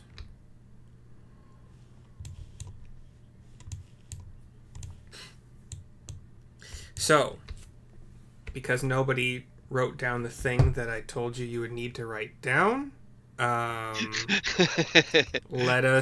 try. Fair enough. Let's try for a DC 18 intelligence check from Oh all three no! of you. Hold on. Let me cast enhance ability. I mean, yeah. Uh, On yourself or on somebody else with better intelligence? What are you doing? on whoever has the best chance of finding this. I mean, it was DC 18 for all of us to find it. Yeah. Yeah. Well, Rio's the one that picked the tree and picked the spot and stuff, so. In the tree with the blue X. Well, once again, we're talking about the stash from the gully fight, and you did not come back to Falcon's Lodge to bury or hang your loot from it. Then show me the map and I'll show you where it was. I am showing you the map. I said scroll to the right on the map. You will see the drawing of the gully fight. But there are no trees here. Correct. I didn't draw an infinite amount of trees. I want to say that. Am I wrong, Rio? That I thought there was a map with trees and you picked a tree, or am I misremembering a different? So, this gully, you guys were traveling parallel to the game path that was going northeast to the Circle of Thunder. You were trying to be far enough away from that game path for, like, not being detected if something were traveling it. I think that I did say that there were trees here, and there were trees on the other side of the gully, but the gully was barren. It was just land. It was, like, 10 feet deep? 20? Well, Whatever.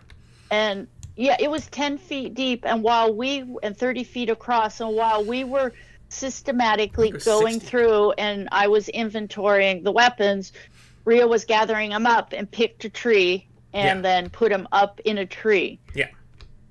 And I want to say it was on the south side of the gully, but like I said, I was inventorying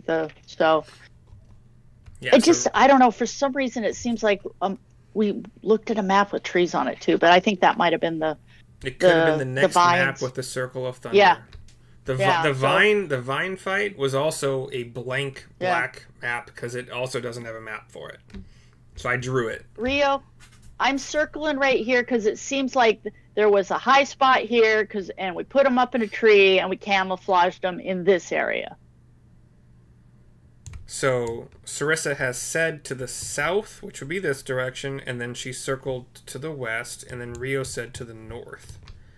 So DC 18, we're just going to do it. DC 18, intelligence check. This is Who's getting completely the enhanced ability? It was a tree by the road. The first tree to the left of the road. Yeah. to the left of the road would have been on the other side of the road. So you would have had to cross the road to put, and that rings 0 bells to me. So DC 18. Who gets the enhanced ability? Who gets the advantage? Who's got the best intelligence? I think Rio is, because next to, I've kept track of all of them. I have left road circled down at the bottom. So what Rio's saying is, like I said, I'm misremembering because I have L with a circle and road, but so Rio picked the spot. So Rio would probably recognize the tree or the spot right next to the road. And I have the list of what. Okay, so I'll cast Fox's Cunning on Rio, which gives him advantage on intelligence checks. I'll tick off another spell slot. I'm gonna roll for Bugged Up too. I think he's like all my -2. second level slots are gone.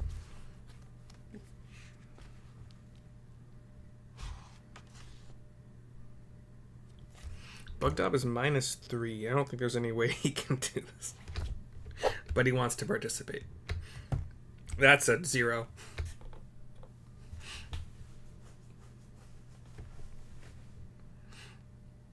There's a 10.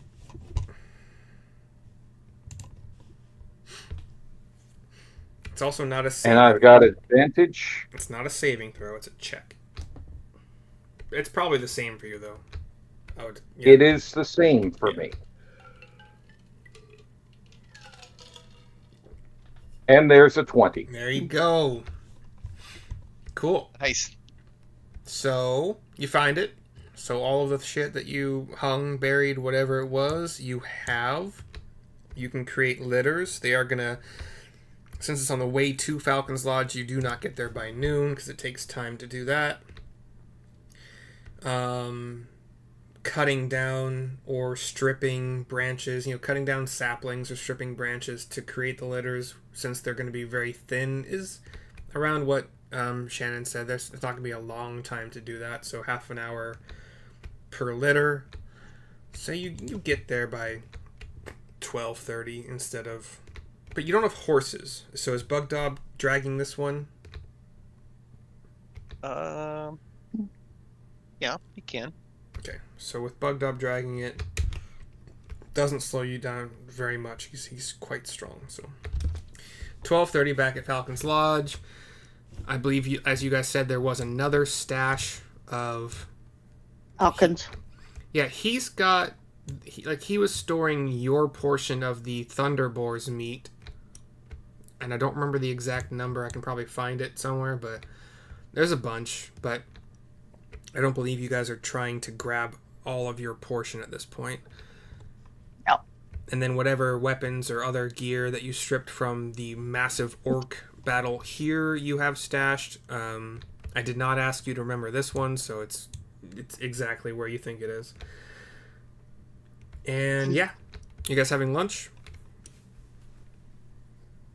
Yep. Yeah. Sure. Do anything special for it, or just a basic lunch? Whatever herbs I was able to see along the way as we marched. Okay. Passive perception of 19. Yeah, and then...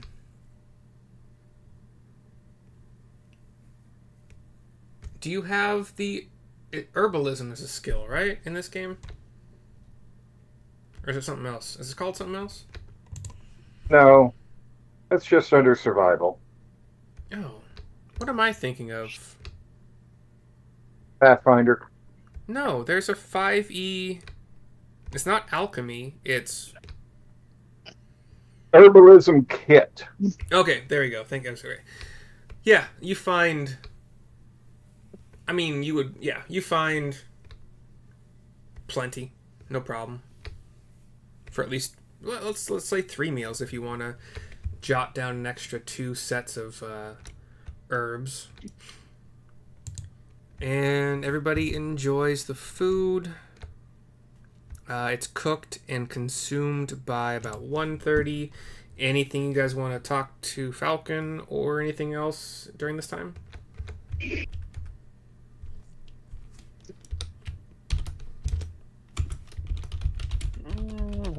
Ask Falcon. Has there been any more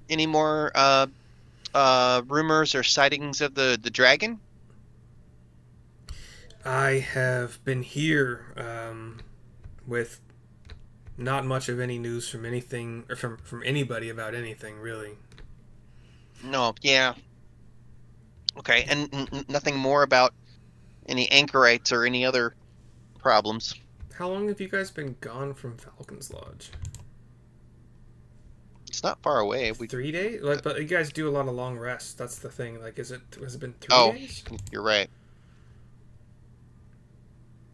I don't know. So 701 Falcon. Let's just call it 2 or 3 days. Yeah, he might have got a messenger in that time, but still nothing about the ice dragon that is anything new. It flies around. It lands somewhere. It presumably gets food, and then it flies back to its cave. Yeah. Okay. Okay. Yeah. No, not that I can think of. Let's go ahead and take our break here, and Okay. try to be back by about 5:10 or 3:10 for you Pacificers. 5:10. Perfect. Okay. Sounds good. Cool. See you guys See you soon. soon.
We are back. All right. 1:30.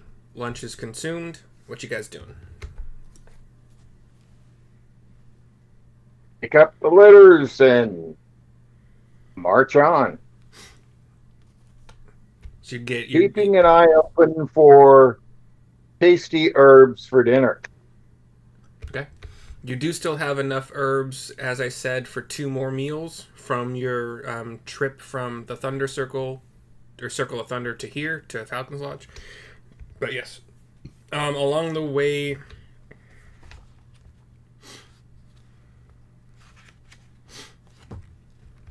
through the forest, you're a good 5, 10, 15, 20, 25. You're about 25 miles from the edge of the woods. Your horses are with you, right? But they are carrying the litters of armor and weapons and stuff? Yeah. So you guys are walking? I thought Bug Dab was carrying it, was doing one. How many litters are there? Just 2? Yeah, we can have Bug Dab dragging one and have the horse dragging the other, so we don't overtax anyone. Bug Dab doesn't ride a horse anyway, right? Correct. Yeah, no, he doesn't ride a horse anyway, and he's big, so gives him something to do.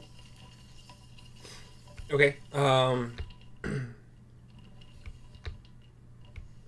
So, that is your kind of normal walking speed, since Bugdub has something he's dragging behind him. Yeah. Or we could build 2 litters and have Fluffy and one of the other horses drag, and that way Bugdub's freed up to just stroll along. It doesn't tax him. They are pack horses, so we can do that too. I thought you did have 2 litters. I thought you mentioned making another one. Yeah, we already have 2 litters, so, okay, so we can just hook him up to horses. If Bug, so he can just walk along with us. Whatever, it doesn't really matter. Okay. So getting to the edge of the forest takes you 3 and a third hours.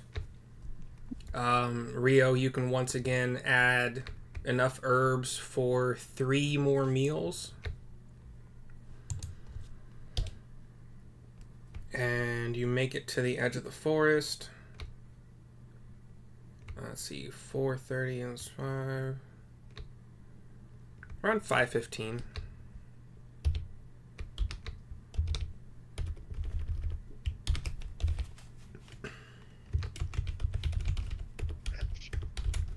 Oh. Are we going to Neverwinter? Yeah, are you going to Neverwinter or Phandalin? Neverwinter. Oh, we're going. Thought we were going to Phandalin. I don't know. Yeah. Me neither. We just want wherever the armor is, where we're gonna get, like, if we don't have to go to Neverwinter and we can get a similar price in Phandalin, then we go to Phandalin. But it just seems like a big stash of weapons. Like, would they have use for it? I guess they might. Is Phandalin on the way? I can't remember. Phandalin is to the south, and Neverwinter is to the west. So we're in between the 2 of them. Falcon's Lodge almost sort of creates a right triangle with the Falcon's Lodge making the 90-degree angle with those 2, but so it's equidistant between the 2.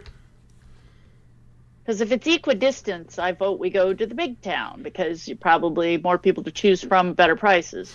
Based on a very rudimentary measuring I just did, it's equidistant. Yeah, so let's just go to Neverwinter. Sure. Yeah. Okay. So you reach the edge of the forest, and you see, the city of Neverwinter. Passing through our centaur land.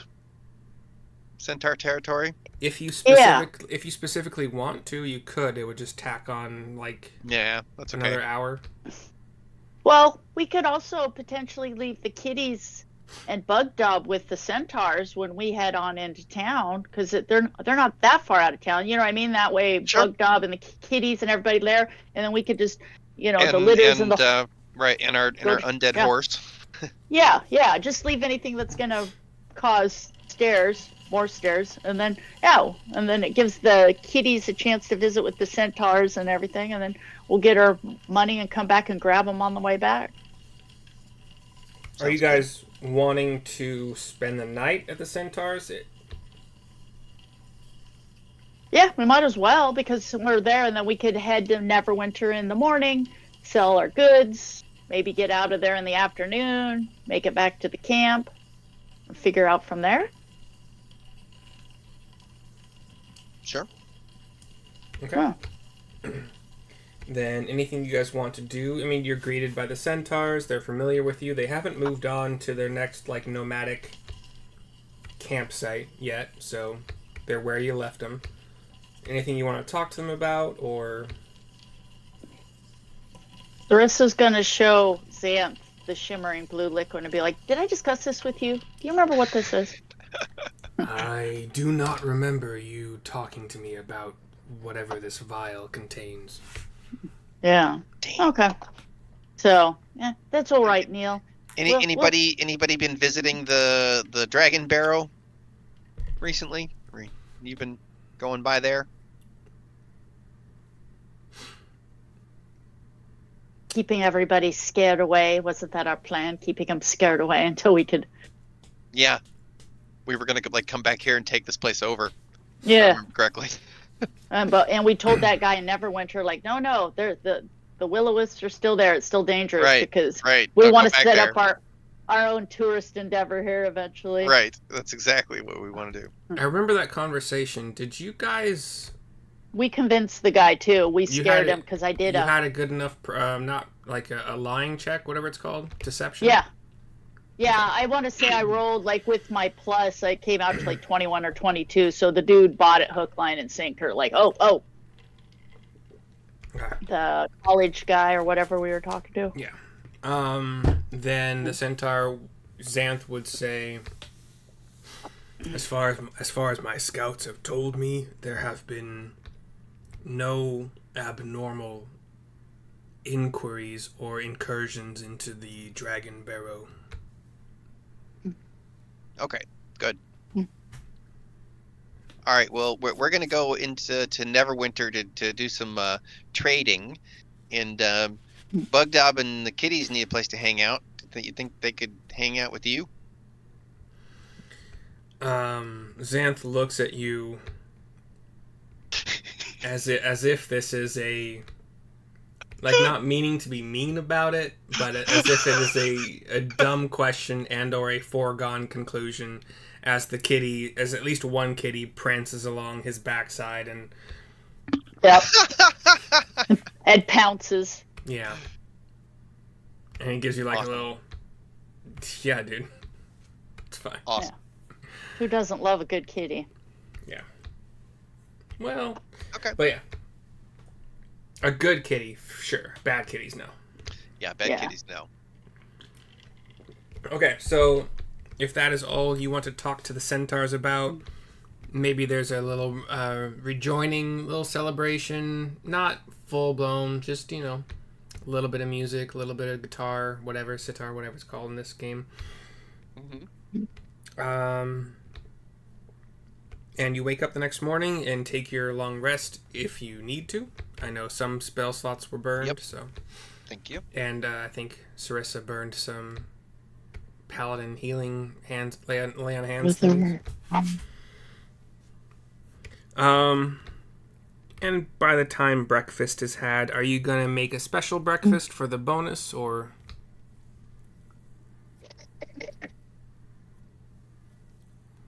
Just a Yes. regular breakfast? Yeah. Rio, I think we should have a special breakfast just because we're going to be in amongst, town.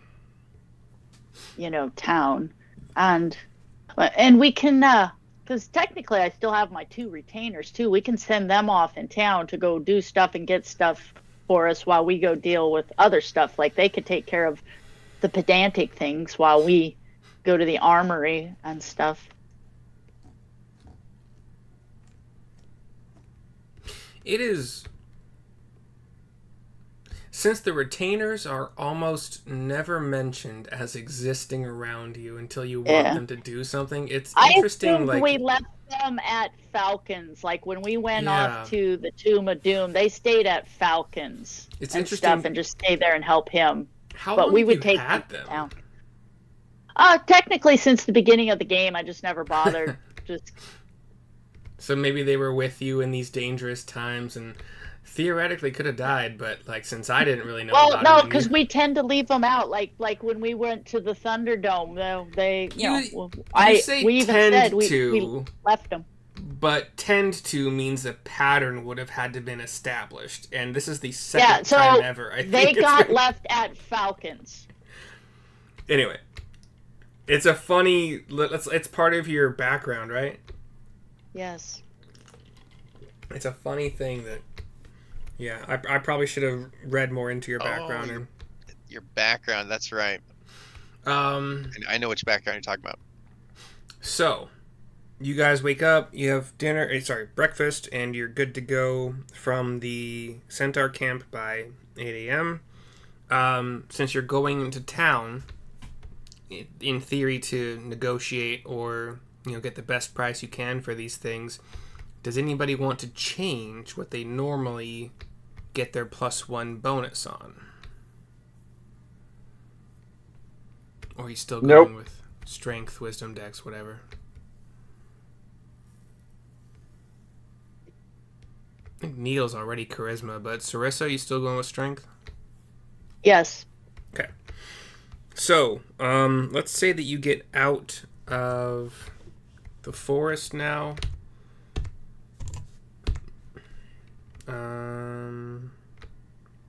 5 miles seems appropriate. So Fluffy is not with you, right? That is correct. He'd spook the townspeople. Even with the clothing you made for Fluffy to make him look like a normal horse. I think we did bring him one time, I think. But I think you did. Yeah. It's up to you. I mean, I just wanted to make sure you knew that you did have the camouflage clothing. It's not like actual camouflage, but it's the color of a horse, so up to you. You have 2 other horses aside from Fluffy.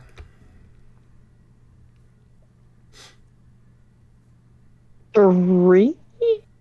No, 2. Yeah, just 2. Yeah, we have Fluffy and then the 2 we got from, for... You got them from Phandalin for helping them. Yeah, because we're constantly, our ultimate goal is to get rid of the dragon, which helps them. So final answer, is Fluffy staying at Falcons, is Fluffy staying at Falcons or the Centaurs, or coming with you? I thought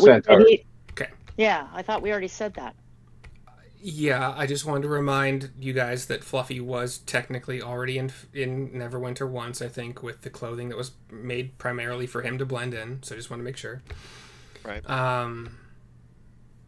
You reach the edge of the forest this time.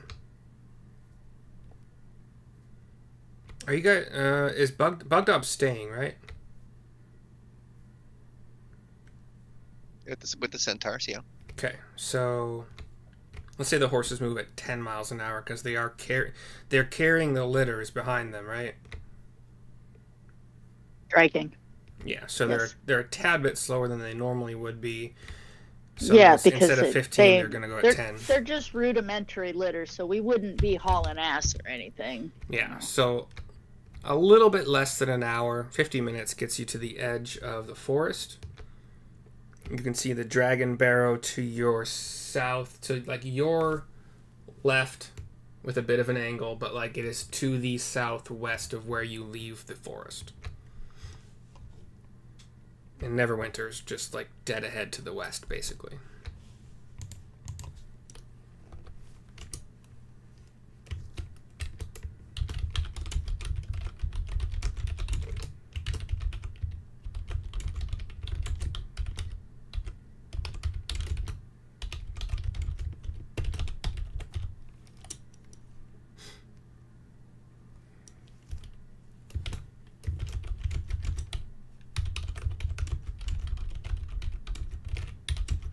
So what are we?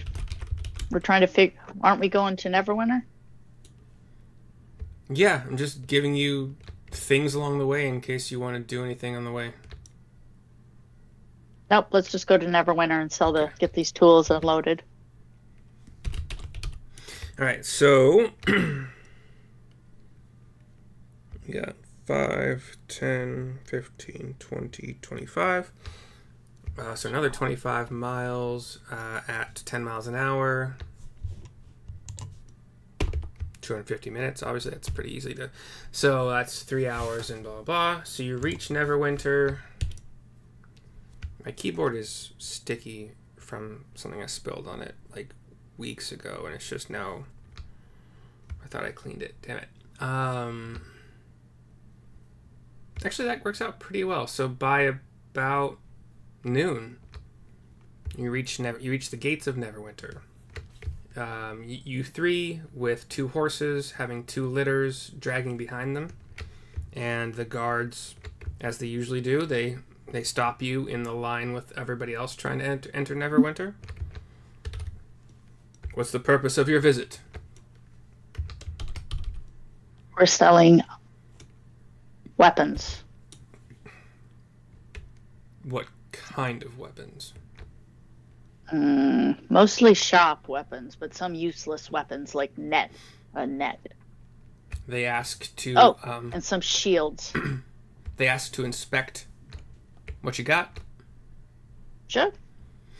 They do and if you have any recommendations on an armor or a smith or somebody you think that would be interested, somebody of with a maybe good they can reputation. refurbish them something. Yeah.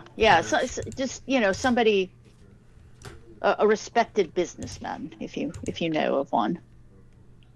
I haven't met. Okay, there we go. Neverwinter interactive map. It's been a long time since I used this.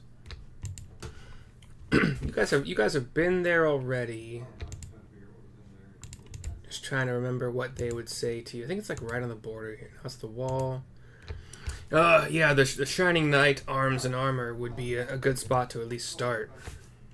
Oh right, Shining Knight. It's you guys are entering. Well, I guess you would have your choice technically. Do you want to enter on the southwest of Neverwinter, closer to the coast, which would also be the portion of the town. Like, the town is kind of, you have southwest portion, you have southeast portion that has this kind of like scar deep gorge thing, and then you have the northern portion, which is kind of all one We thing. came from the south. Yes, east, but there's a right? southwest entrance closer to where you would be going for the armorer, or the southeast entrance, which is closer to that scar gorge thing. We'll go into doesn't the southwest by the armor, I would guess. Shining Knight. Yeah, I don't know why. That just complicates things. That's my bad. Okay, so you get in. Let's say the line took half an hour to wait for inspections ahead of you. So you're in Neverwinter by 12:30. What would you like to do first? Oh, and I think I have the map still, don't I? You guys have seen a map, right? What? You cut out. You guys have seen a map. Oh, here we go. Not for a while. Yeah, it's been a while. Yeah, that's the Boom one I remember. shakalaka. You guys are tiny. Actually, your token's already right next to the armor shop. But did you guys want to do anything else? Hold on, I'm gonna refresh to see if Okay. that pops up for me. And we could, like I said, I said we were bringing the retainers with us, so we can have them go do the more pedantic stuff. Like if you have any supplies you want to get or something, while we go try to sell the armor or the weapons. Oh, Shining Knight. by the way, sorry, you guys hit level 7, so figure that out in your free time here and there if you would like to. Hold on. So.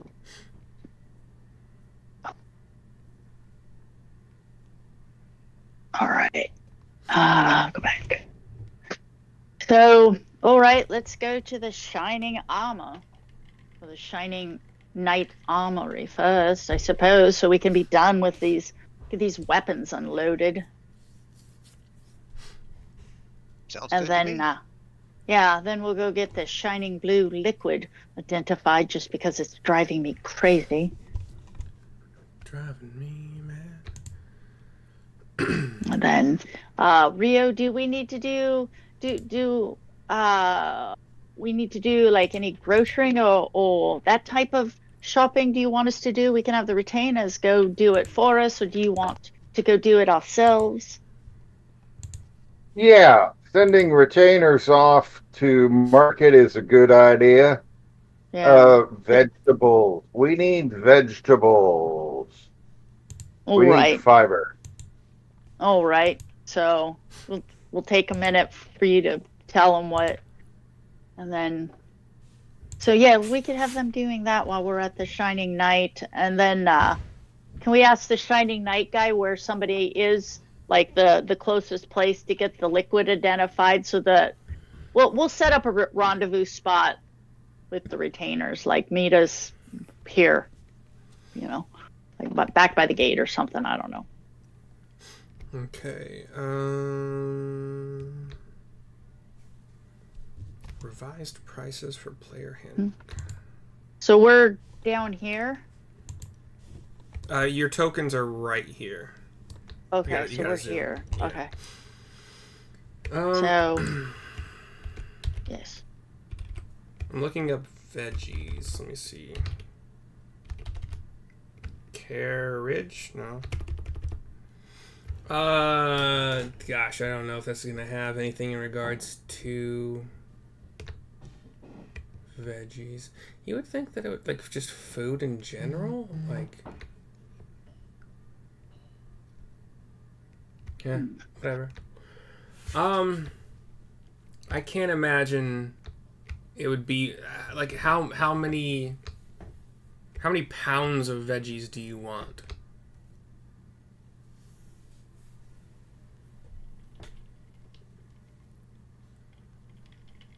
Assorted veg. Oh, let's say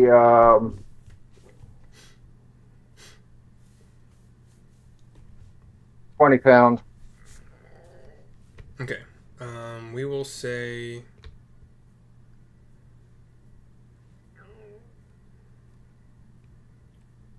1 silver per pound of veggies.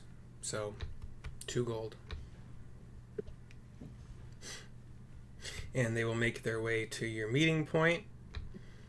Was there anything else just to get rid of, like, what the squires are doing today? What else are they doing?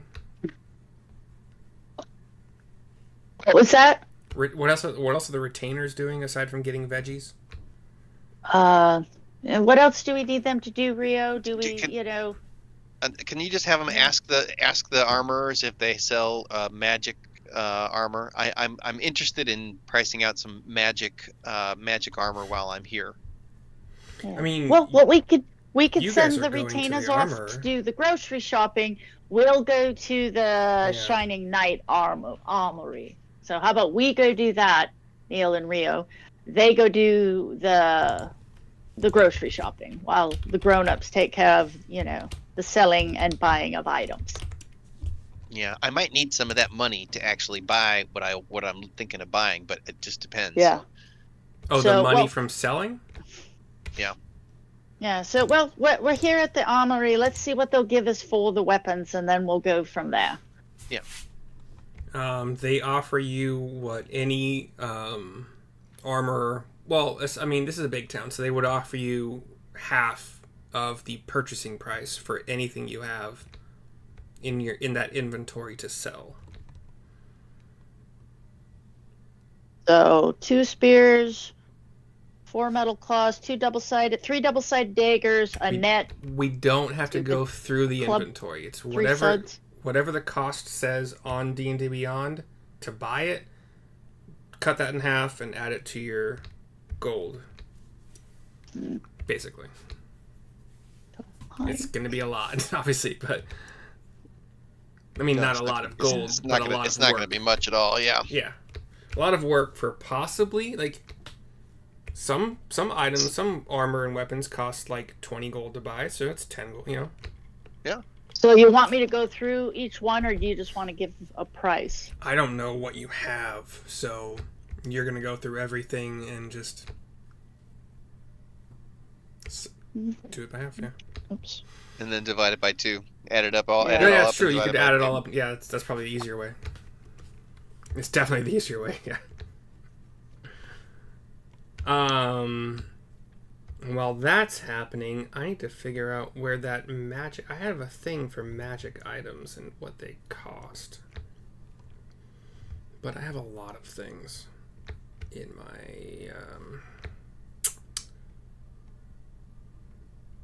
book. Yeah, I have this like magic prices, the sane magic prices list. I have that That's too. The one you're, Oh, there it that's is. The one you're thinking of. Yeah. Wait, now it's... Oh, okay. You and I both might have had it at the same time.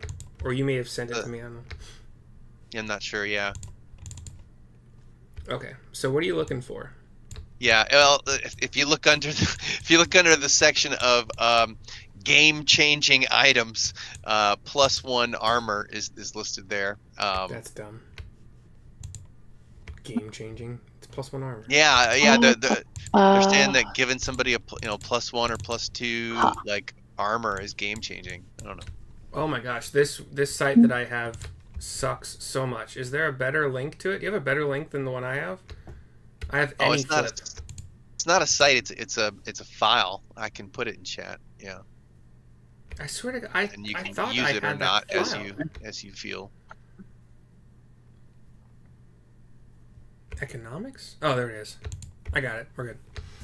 There we go. Much better. 2, 1, 2, 3, It's under 4, game 5, 6, changing. 7, 10.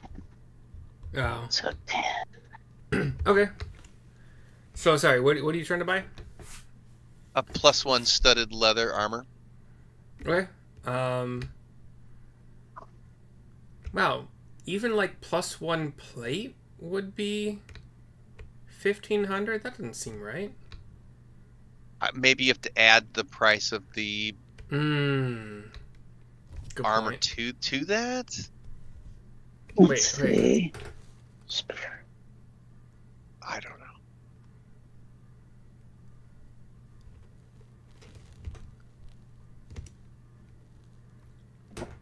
The +X armors and shields, dwarven plate, blah blah blah.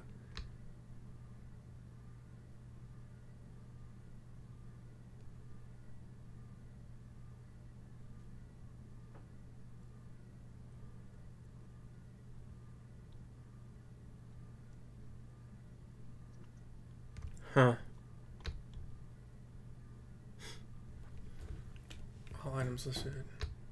I guess Well, it. I'm not gonna. It doesn't matter. I'm not gonna be able to afford it, so it doesn't matter. Oh, It you really don't. doesn't matter. You don't have 1,500. No, I do not. Not even Um, with what we're gonna make, so it's okay.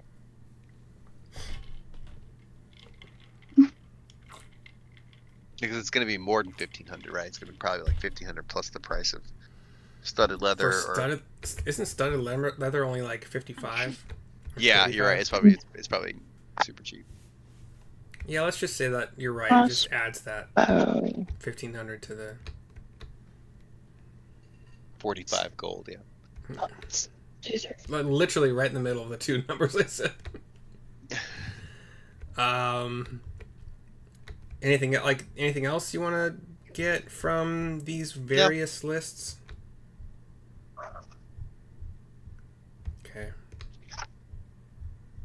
Yeah, they're all pricey. Like, yeah, this particular campaign does not have a lot of gold granted out. Aside from that gold bell that you guys have. I mean, you guys did spend a good amount of money on Bugdob's I know the armor. people of Fandelver are cheap. Bugdob's armor and the +1 weapon that he has. Or does he have we two could +1 also, weapons? could we go back to the dwarves and maybe they could make it for us at a decent price, because we got bug jobs at an incredibly fair price. And we still owe them. We still owe them a part of the deal, like dragon scales and stuff. Yes. Oh, that's right. So we'll get it figured out. That question was asked in character voice, so I didn't know if I should answer it or not. Job. But yes, as Neil said, that they are waiting for the dragon scales as payment, and you got the sweet deal because of the dragon scales. But you have not yet defeated the dragon, so you never know how they would feel with like a renegotiation. Which is not me telling you to do it, it's just me thinking out loud.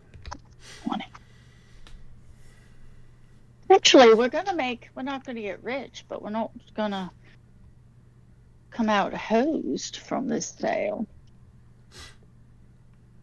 Ba, ba, ba. There it is, great sword. While Sarissa is doing all of the calculations, was there anything else y'all wanted to do while you're here?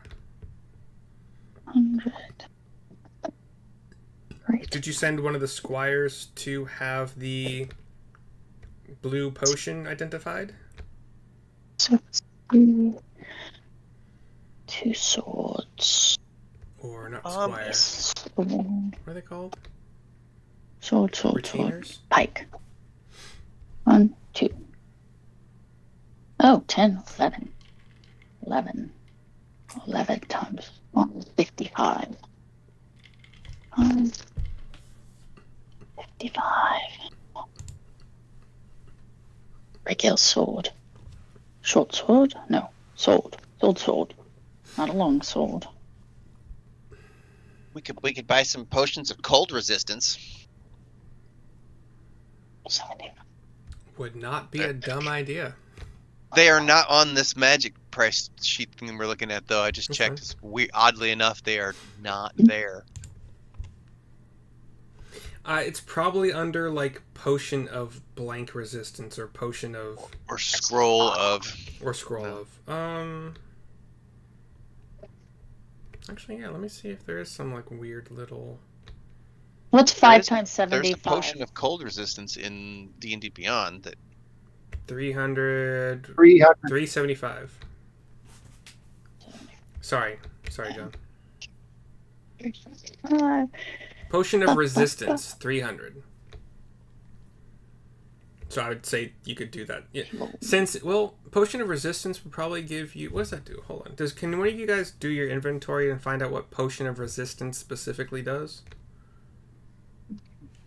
You can buy potion of cold resistance, potion of fire resistance. That there are separate items for them in D&D Beyond. Do they all say 300 gold?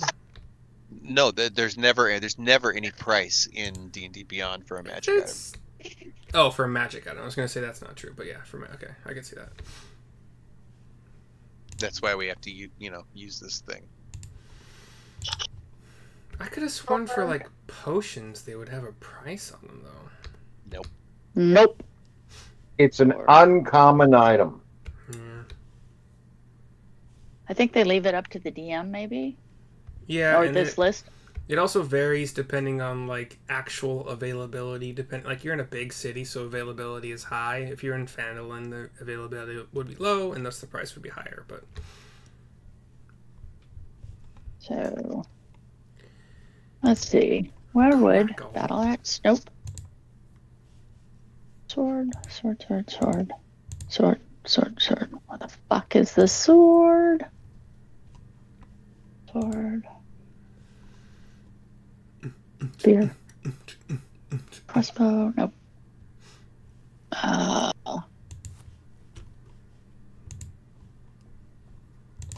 15.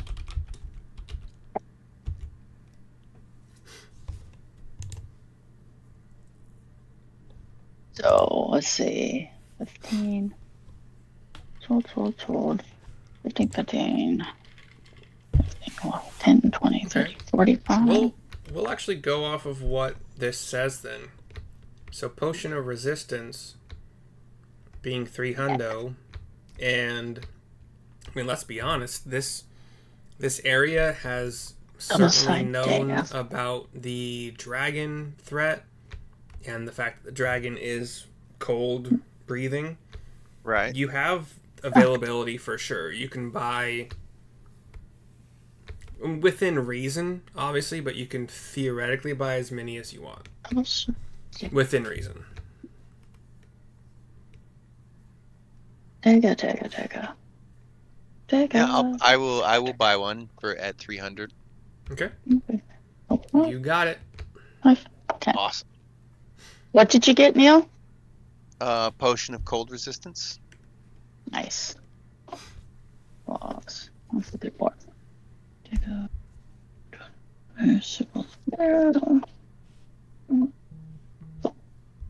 Fling.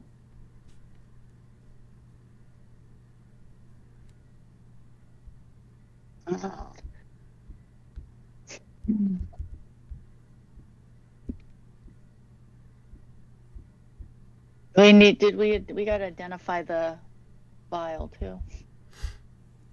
I had asked if you wanted one of your retainers to do that. Yeah, somebody, we can have it. Let's see. Oh, go hurricane. So there's 4. 1, 2, 3, 4. 10, 20, 30, 40, 50, 60. Yeah, Neil, if you could oversee having somebody do the vial of sparkly liquid, and Swiss will be like, and whatever you do, Neil, please do not drink it. Don't even taste it. Don't even dip your finger in it for a second. And I see Neil like this. What? No, wasn't gonna drink it. Wasn't gonna taste it. Spear. All right, so Sarissa has given you the vial and given you those instructions. What do you want to do, Neil? Yeah, I'll take it to a magic shop, I guess. I mean, boring. Just. I mean, we were to buy a potion. It would maybe at the same place that I bought the potion. Ask them to identify it. Yeah. That seems totally reasonable. They do charge not a lot. 1 gold to identify. Sure, I'll pay that. Okay. If it is what I think it is, from where I think it is, it's a potion of water breathing. That's what I thought. I believe I described it as having like little bubbles that always kind of were like constantly. Mm-hmm. I think I remember that.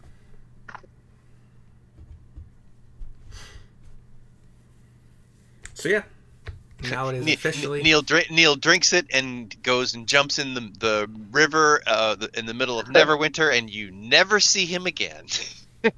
Right. All right, you said it. It's done. Where's your new character?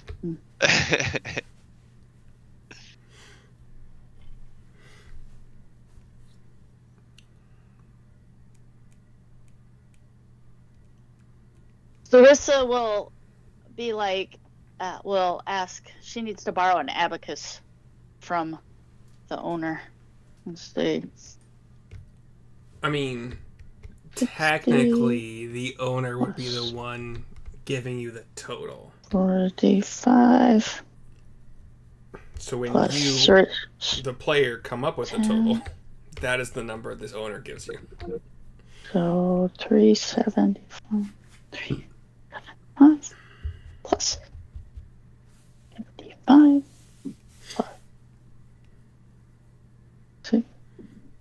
Neil, will you label the vial? I guess so I can have it. Well, we won't ever have to worry again what's in it. 20 plus. Yeah, there's actually, even at half, this is going to be, not a unsubstantial haul of goodies. Yeah. When you guys actually loot your enemies, it does turn into good shit. Yeah, I was playing in my 4th edition game. This guy like I would never have thought of this. He after we defeated some people, he took like 20 horses, and we like led 20 horses back to a town. We like sold all the horses, Oh, hell yeah. made a ton of Nice. money. Yeah. Yeah. So, and then 10, 12, 13, 14, 15. What's half of 15? Silver divided by 2. 7. I'll just round to 8. And it's 5 silver per gold, right? 10. Or 10. 10. So, okay. Metric 10. system, basically. So, we appear to have gotten 432 gold pieces and 8 silver. 8 silver. Total? Beans? Or each. Yes. Total. That's total. Okay. So, that's not bad. For a bunch of old weapons. No, that's pretty good. Do we want to just split that by 3 now, or? Yes, we can do that. Let me make sure. I got the spear, I got the metal claws, I got the dagger, I got the net. Oh, I forgot this. Hold on. I forgot the great swords. Hold on. Great swords. All this stuff. Great sword. Let's see. For Great sword, selling 100. horses, I would probably actually, unless they're in bad condition, I would rule that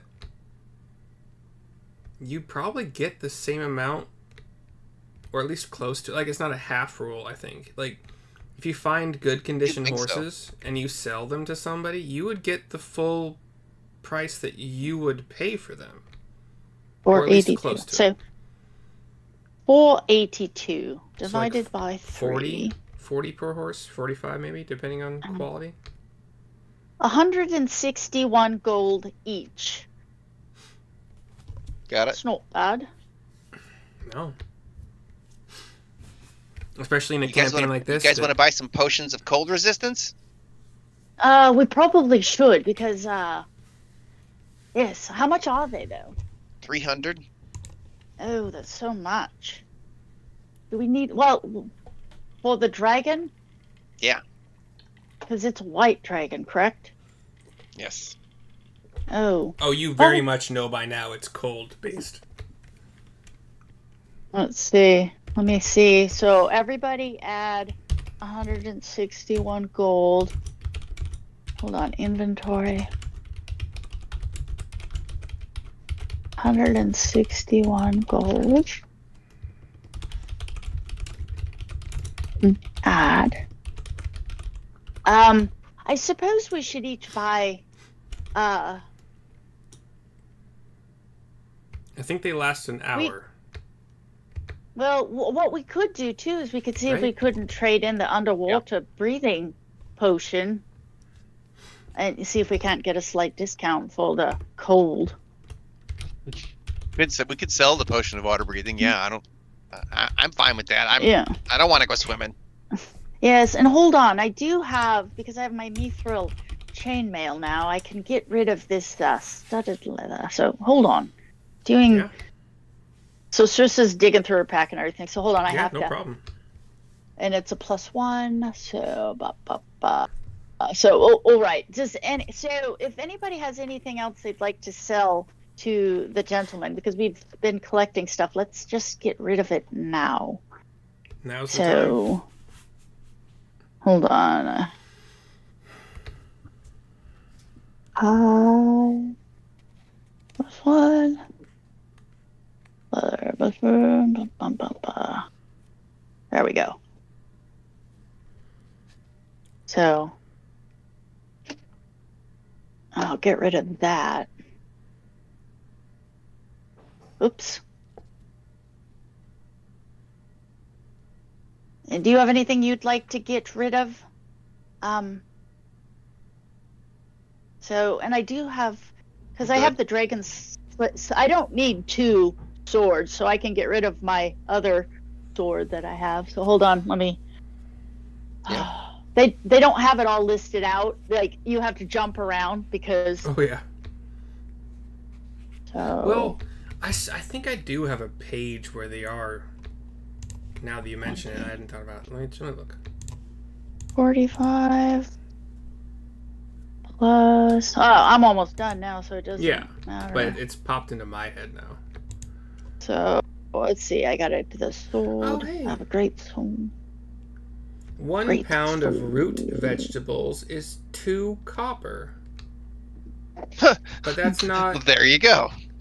It says root vegetables. So let's see about others. Yeah, which is probably what we use because we do so much. Carrots. Our turnips, our parsnips. Our garlic is root, right? No, it's not really. Is garlic on a? I've No, never it's seen garlic. It's underneath an herb and a spice more, but you could also count it as a root. No, it but lasts where does it grow? Does it grow above ground or in? Ground. It's the roots. Okay, so it is a root vegetable. Well, it's technically because that's what you're eating is the roots, but it plus 1. I'm okay sticking with like 1 silver per pound, so I think that's probably good. Oh, there we go. Hold on. 1 pound of garlic is 1 gold. Yeah, I'm fine with 1 silver. That's fine. Yeah, because the garlic isn't so much considered a vegetable. You tend to use it for like an herb for flavoring and stuff. I mean, technically you can roast it up and eat it, but it's expensive. So. But like most, I'm gonna say most. I want to say all herbs are vegetables, but there's probably some that might be in the fruit category. Well, like tomatoes technically a fruit, but you know what I mean. Is that an herb so though? it's tomato. No. Is it? Yeah, I was gonna say there's no tomato herb. No, tomatoes are fruit, but you wouldn't put it in a fruit salad. Yeah, probably not. So, but if you say pick me, so garlic is technically a vegetable, but if you said, oh, go pick me up a bunch of vegetables, nobody would grab you garlic. You'd have to say, grab me some herbs and spices. It's like if you say, go get me a bunch of fruit. 99.9% of people would not include tomatoes in that request because of the vernacular.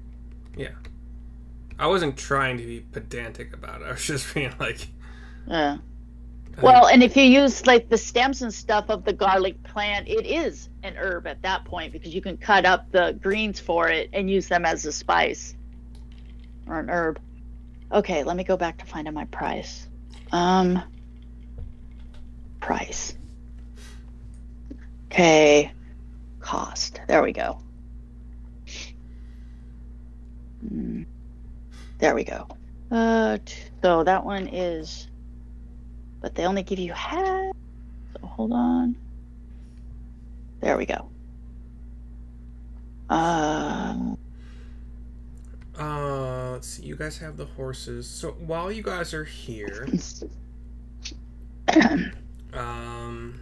I'm just gonna go down this list and see if there's anything you guys might want to bring back to the centaurs or bring to Falcon's Lodge. Like, kind of as like it's like a thank you for the help or for whatever reason. So,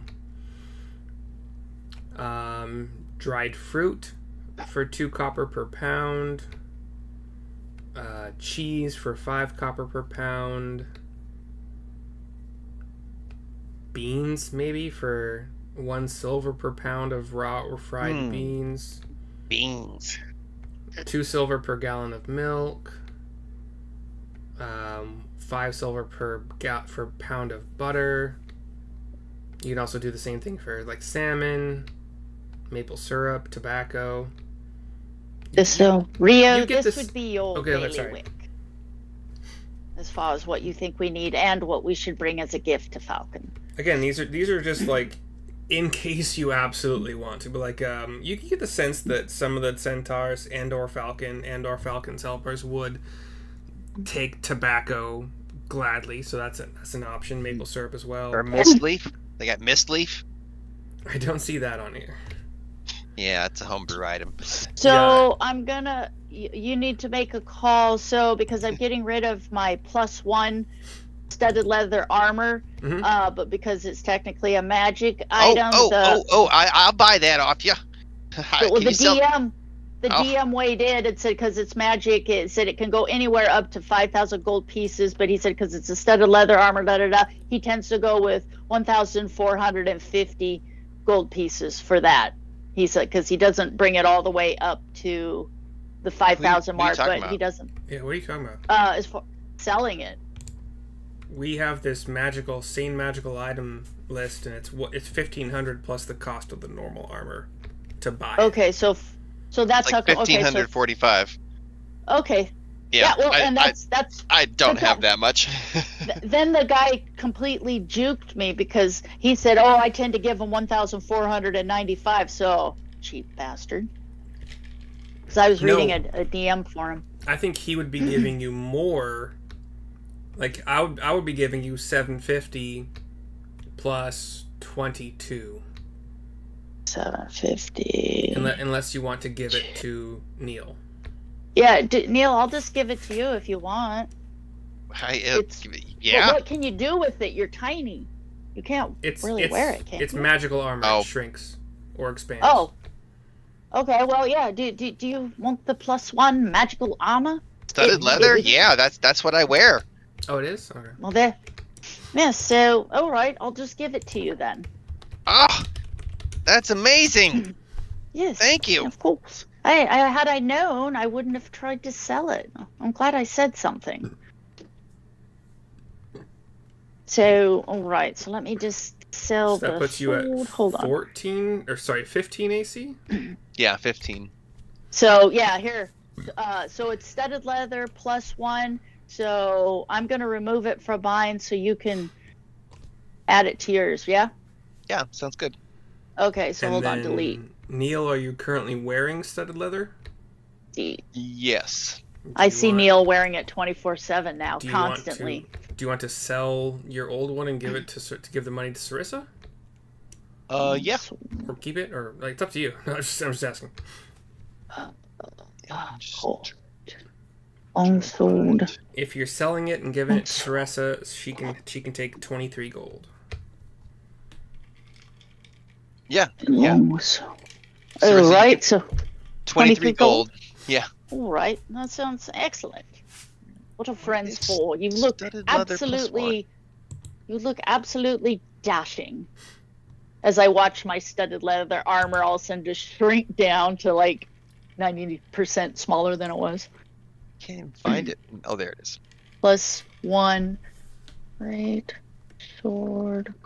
Okay, hold on. I'm trying to find this. Okay, so the continuation of the list would be you could get a barrel of poor quality ale for 3 gold, medium quality ale for 5 gold, good quality for 8 gold. And you guys have in the past purchased entire barrels of like salted pork and I think salmon, mostly for Bugdad, but cheap wine for 15 gold for a barrel, fine wine for 50 gold for a barrel. And I think that's probably the entirety of the list. This is stupid. One slave that is a maid for 200 gold. Oh. So, where's this list at? Oh. I'll link it to you. +1. That was unexpected. Yeah, because I have the regular list, but I can't find that one in D&D Beyond. Or whatever you're It's using. on D&D Beyond. Okay. I linked it though. Okay, Wait, is it in chat? So I mean, this is just the kind of stuff you would pass by in the market, so like your character would know these things existed if you wanted to purchase them for whatever purpose. Okay. Oh. Hold on. Oh, that's the one that I found that link and I was like, oh, Yeah. I could just use this. I don't know if we I'm found it looking together. for, yeah, so that one is for the, all right, hold on. I'm looking for, I need a price for a +1 longsword. I think. Oh, hold on. Price range, according to this, can be up to 500 gold pieces. But once again, it's a range. It looks like It's not summoning. it's an uncommon. +1 Neil, weapon. Magic. Yeah, it, was, 1,000. it, Yep. it wasn't combat, was it? Oh, wait. Combat items. Is it combat? Okay.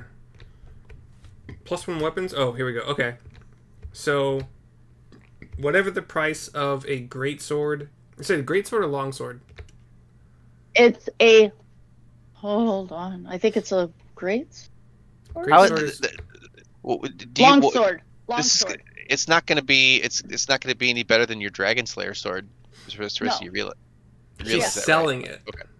I'm selling it. Oh, I see. So Because I have my awesome dragon sword, so I don't need to be schlepping this thing around because it weighs a lot.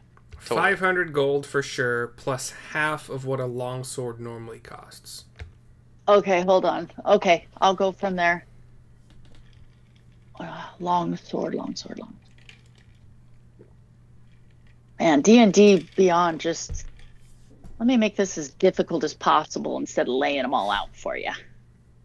Especially because you're on your like an iPad thing, right? No, I'm on a laptop. Oh. So at least I can scroll. That's Yeah. at least nice. So, half of... So, 7.5. All right. Okay.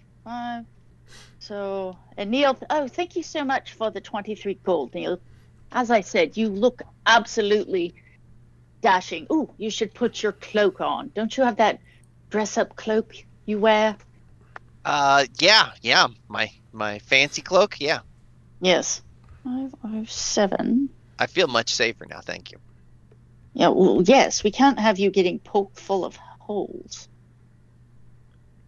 530. And then what silver pieces are your current gold tallies? Silver pieces. Hold on. Silver. I know, Neil, you subtracted 300 for the potion of ice resistance. I don't know if the other two have yet. I haven't yet. Hold on. 500. And then I have 5 silver. And we still have 8 silver pieces to divvy up. I suppose we can just use the silver pieces that we got from selling items. We can just use those to put in for the root vegetables and such, yes? That's already been subtracted as far as I know. Yeah.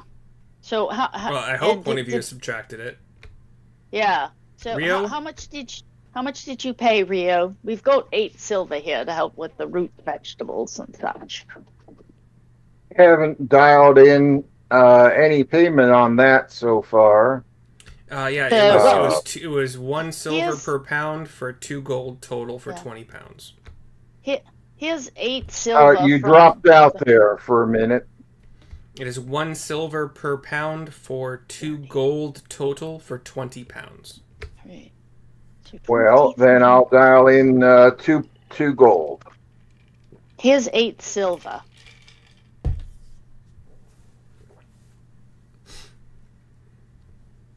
Oh, let me remove the sword. Sword. Getting rid of all. This stuff weighs a lot. Not that much, but still. It's nice to get rid of it. Long sword. +1 gone. So do you need more gold from me, or was it between the silver? Is that did we for the that's groceries? fine. All right. So, and I'm assuming Neil's just flying in circles and spinning with his cloak and his armor. Sure. So the javelin. We should bring some sort of treat back for the kiddies and for Bugdob. Get Bugdob some. You're coming back with studded leather armor.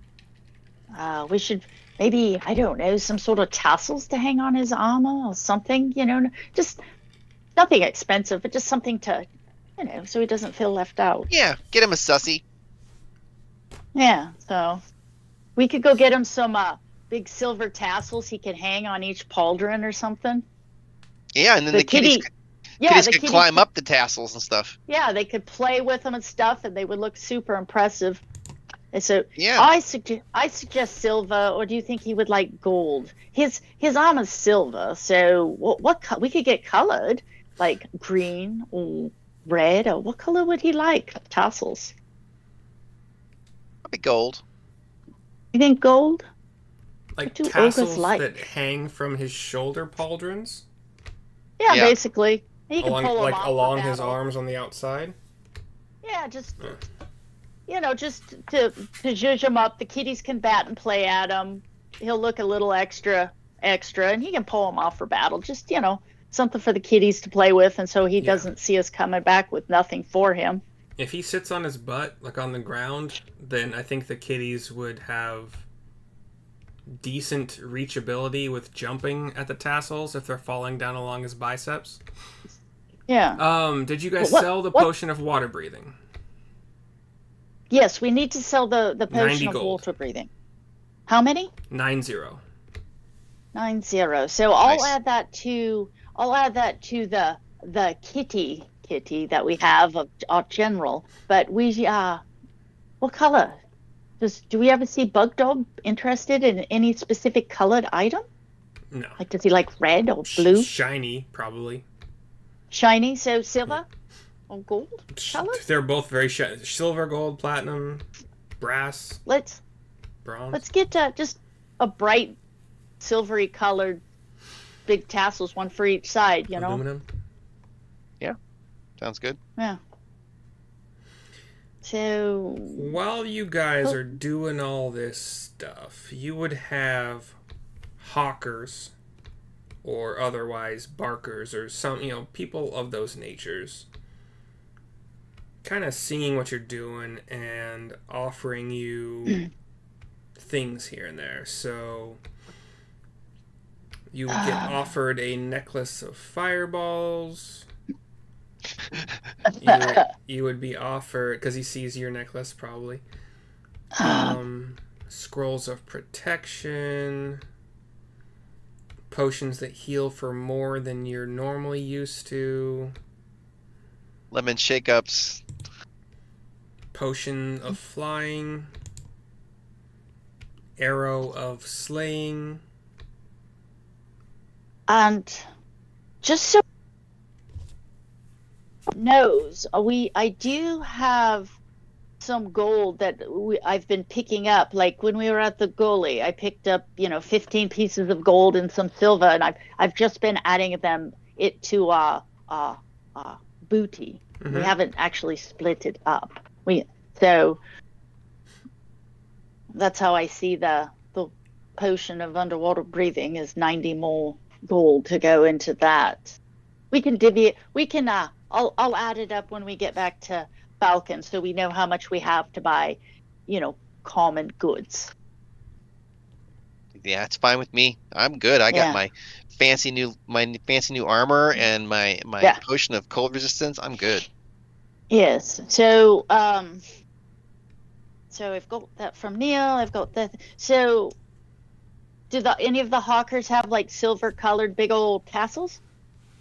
I mean, the hawkers probably wouldn't have it, but if you went to a fabric store or whatever, like a decoration store, easy to find. What color? Like a silver. What One material? silver. Probably just cotton. Well, because here's the deal. Why there's no point in getting actual cloth of gold, because the cats are going to be tearing it up, and anybody that's ever around kitties knows they're going to destroy them. So what we could do is get actual cloth of gold in silver for him to wear when he's feeling fancy, and we could get him an inexpensive cotton set for him to put on when he wants the cats to have something to bat at, if that makes sense. It started to, and then I lost the track. So are these going to So be get made him of... a nice expensive pair to wear like when he's trying to be impressive and just to look sharp. And then when we're sitting down and he's hanging out with the kitties, he can replace them with this less expensive cotton pair for the cats to tear up, basically. Okay, so So before his nice ones don't get shredded by the cat. So we'll get him an inexpensive, the kitties are going to use them as toys, pair. And then we can get him an actual nice pair. If you know what I mean? Just to zhuzh him up, or no? Do you think that's dumb? Who are you asking? I'm just asking in general, the group. Like, Do we just get the inexpensive kitty toy ones? Because is Bug Dub even going to care if we get him? I'm getting off in the weeds. Let's just get him 2 inexpensive cotton, big old tassels that are silverish in color for the cats to tear up and add a zhuzh up his armor. How's that? Works for me. So, yeah, 2 copper per foot plus 5 copper per attachment device to his armor. So 10 copper for sure, and then 2 copper per foot of material. So 2 copper per foot. We probably need at least 4 feet. So that's 8 copper. And then how much was the other one? 10 total for the attachment. 10 copper for the attachment on each side. So 20. 8 copper, 10. So 2 silver and 8 copper. Sure. Okay.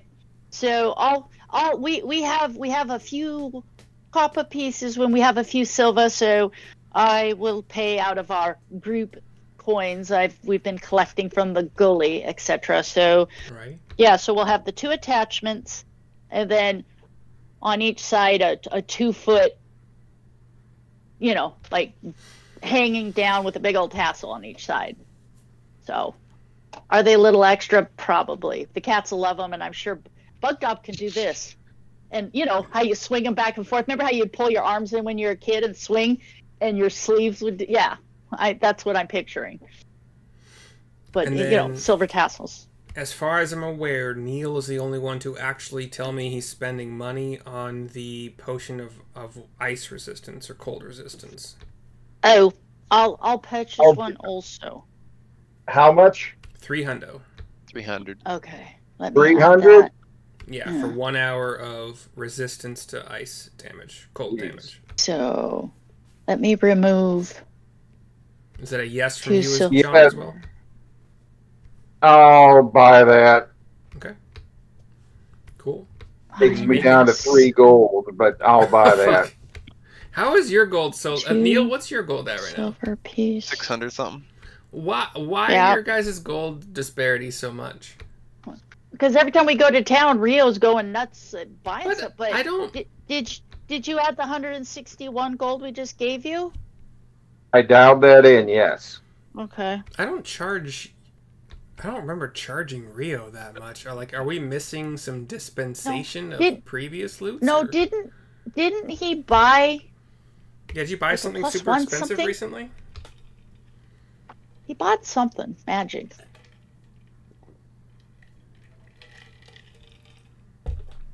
And 8 I mean, copper. and as well, you guys could also, if you feel like it, chip in so he's not destitute. Yeah, 8 it's up copper. To you guys. Yeah. Yeah, because I'm good. I've got money to... Well, we could split... Let's split the cost of Rio's, because if he's down to nothing, then we'll just split the cost between you and me, and we'll buy his... So, okay. And Sarissa tends to be the banker / loot master for you guys, so she might be sitting on stuff that... 2 silver pieces minus 8 copper. Let's see, so that would be 1 more silver gone, plus 2 copper left. 2. So 5 or 3. Sorry, hold on, 3. So that's 2 silver left, and now we've got 2 coppers. Do you guys want to buy a silver horn of Valhalla for 5,600 gold? Yes. No. Yeah. So how about a marble elephant for 6,000? Why don't we, Neil? You and I will split the cost of 150 gold each to get the cold resistance, so you don't have to worry about it, Rio. And then so the 300 each, so that's 450, and then I need to add. Okay, hold on. Thunderdome we found, so there's still 4 gold pieces left from that guy. How about a brazier of commanding fire elementals for 8,000 gold? So okay. Fire versus ice. To find that to add inventory, it's called a potion of cold resistance, I think. Okay. so I can add it. Neil found it. He can tell you. What was this? Oh, here it is. Oh, potion of cold Cold. resistance. Yeah. Yep. So add that to my equipment. All right, and then subtract the gold. Hold on. So 450 gold gone. 300, not 450. Well, I paid for half of Rio's too. Oh, okay. Just making sure. Yeah, so yeah, that's 450, and then Neil would take 450. So you have your cold resistant potion now. Yes, Rio? Yep. And Right. you added back 150 to your gold. So 300. 153. Yeah, we paid for it. Oh, Yeah, you so both he'd have split it for 300. him? Yeah. Oh, I didn't get that. Okay. So he should have 300 plus whatever he had left. Sarissa, So out that's of a gold curiosity, how much gold do you have now? I now have 850 gold pieces. Okay. I've not really bought anything though. No, 'Cause I'm we more talking found- about yeah. the dispensation between the three of you, but I think it's pretty. With you as the quartermaster, whatever, for your group, then Yeah. that makes sense. Yeah. So I have 850 plus in the booty that we have. I need to go through after this game and do the maths, but there's like, if we look at it, we've got 30 silver pieces and 30 gold pieces plus 4 gold pieces. We still have 2 copper pieces, 2 silver pieces. Okay. We just got 90 gold pieces from that potion water. So at the end of this, I'll add it all up. But we have something like 125 gold pieces for, the group kitty from, little bits and bobs we found. Yeah. So, in fact, I'm just going to add the total up now, so I'm not having to do total in kitty. I'll tell you exactly how much gold we have left here. Yeah, because we found some in the gully, we found some more at the Thunderdome, we just sold the potion of water breathing. Okay.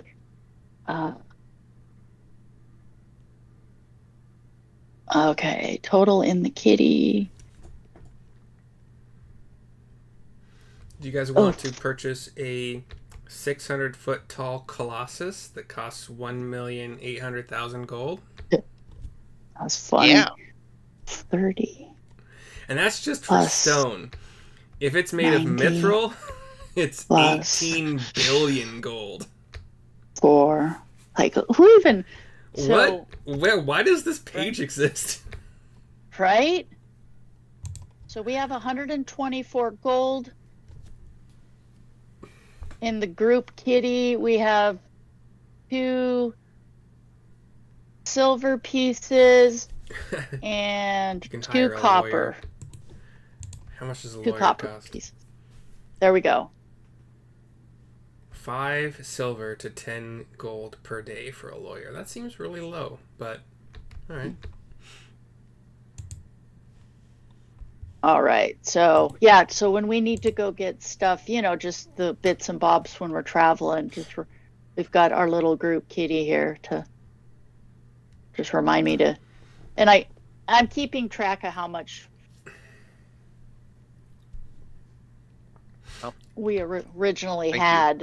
I appreciate it, because I definitely have not been doing that. A really good prostitute costs more. It's 8 gold per hour versus 10 gold per day for a lawyer.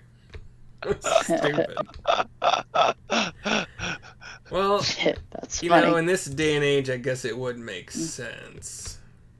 September. And what I'll do, Neil, just remind me occasionally, is whenever we use it, I'll remove the totals. I'll subtract from our totals. There we go. Okay, I think I finally have it organized. It's a lot of math. All right. Claybore. Okay, let me see if there's any other gold. No, we sold all those and split that. We split that. We split that. Bug Dob. And we do, Bug Dob has 100 gold pieces too. That's in He does. his, yeah, we've given him some gold. I just assumed you guys were taking care of his gold because he would not be smart enough to handle any kind of negotiations. Or... Right. Yeah. Nope. Wait, Bug Dob has 100 gold. He has that big wooden chest we gave him too. Right. To, keep his bits and bobs in. So, yeah. So, but he does have 100 gold pieces, and I haven't, like, for his pauldron tassels, I just took the money out of the group money. So, he's making low money. And we still have 2 healing potions, 2 group healing potions, and 2 group potions of greater healing also. You sure we didn't split those up? Because I think I have my potion of greater healing. Let me check. Did we? So should I delete them? No, I'm sorry. No, I don't. No, I don't. Yeah, I thought we kept them in you're the right. group. I trust you for sure. So, and then we do have that Shrine of Savarus mystery key that has a 5% chance of unlocking any lock, and then it disappears, and it hasn't disappeared yet. Yeah, keep that. So, yeah, and all this we split the 845 from the Storm Tower, the 700 from that monastery place. Okay, we're all set to go now. Sorry. No, sorry. Why do I have? Oh, that's the previous date. Okay. I'm ruling that by 2 p.m.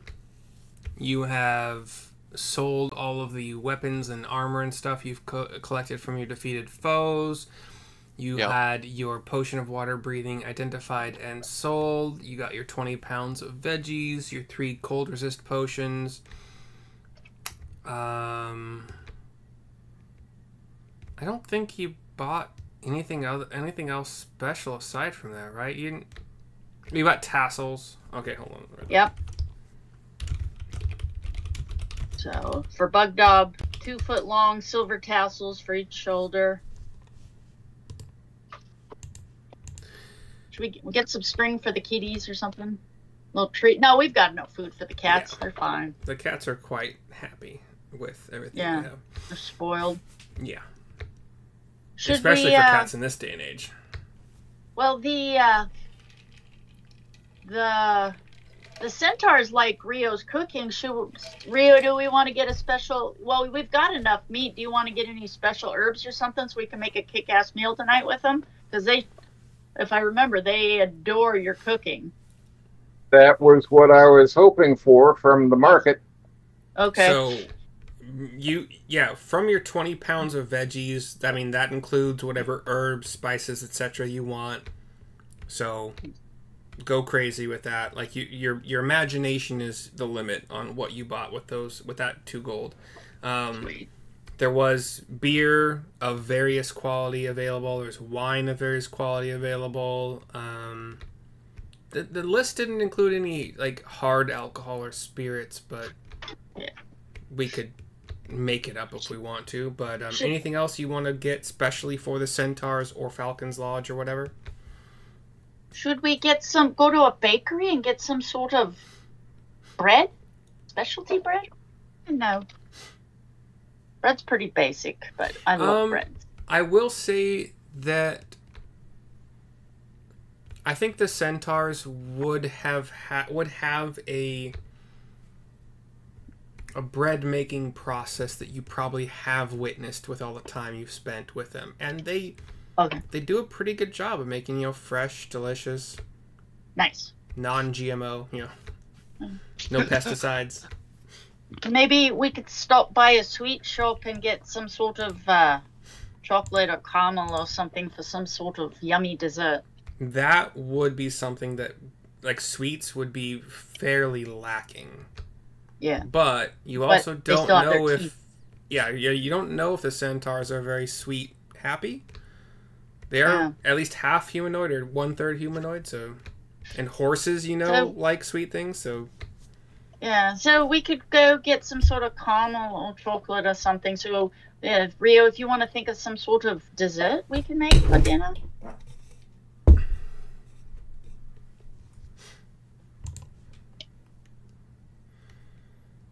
I think I'd much rather see what was in the market.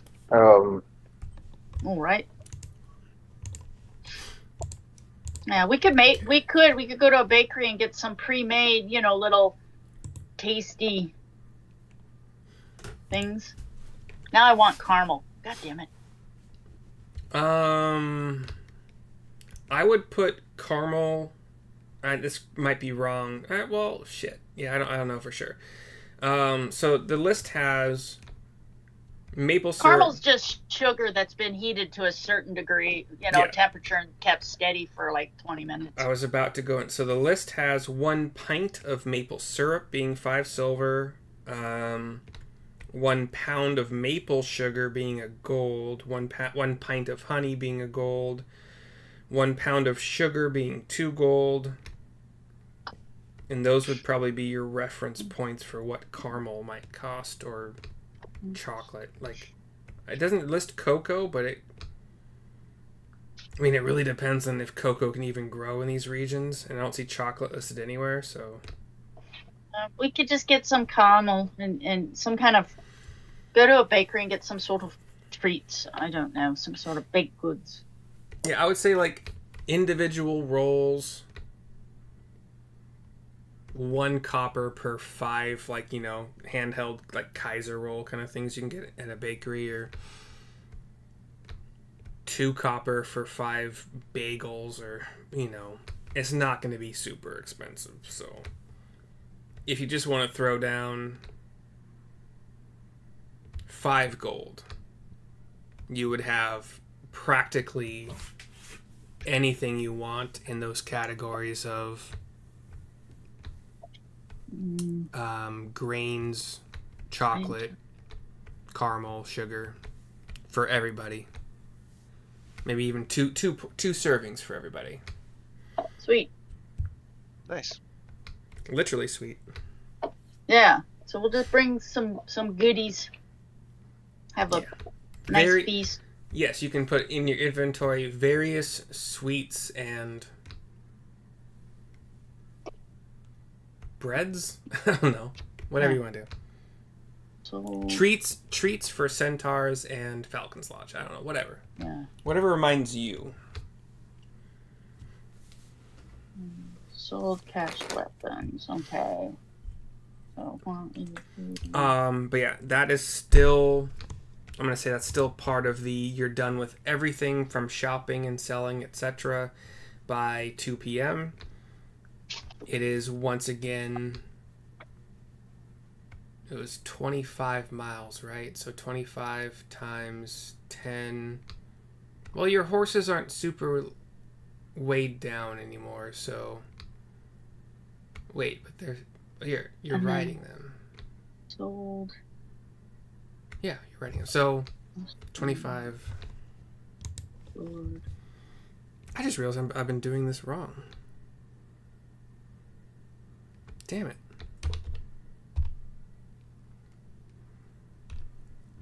I did it backwards the first time, but whatever. You reach the edge of the forest once again by...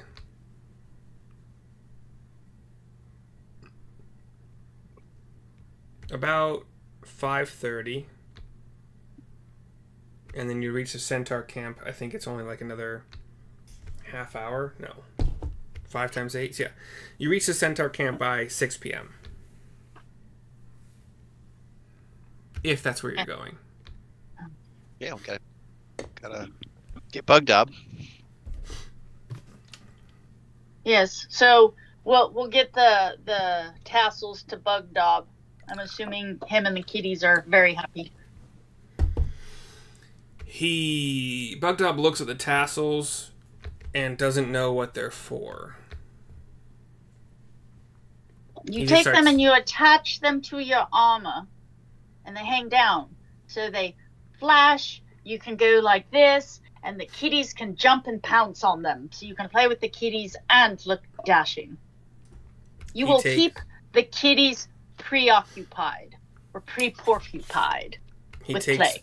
He takes both tassels, because you have not given him any other specific instructions, and places one on each side of, like, the crotch part of his armor. No, I said his shoulders. You didn't.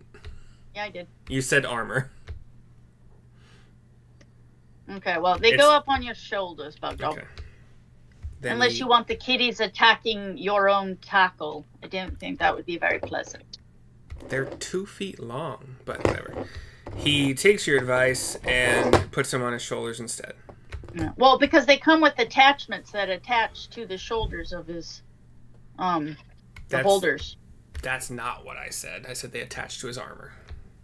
They're like magnets, basically. But he takes your advice and puts them on his shoulders. And then he stands there.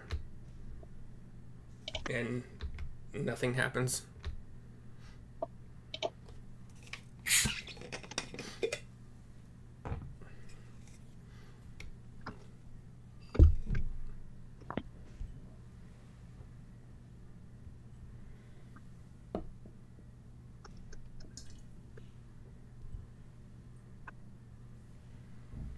Actually, I have it wrote down. I forgot. I wanted to buy Bugdog 3 regular javelins of his own. Mm-hmm. You know what I mean? Because I'll still share mine, but that way he has kind of a walking stick. His own javelins too. That so he doesn't always feel like he's having to borrow mine. Yeah. Do it. Yeah, but just regular javelins. So I'll look up the price. So yes, Bugdog, and I've gotten you your own javelins. So you now have twice as many javelins should you need them.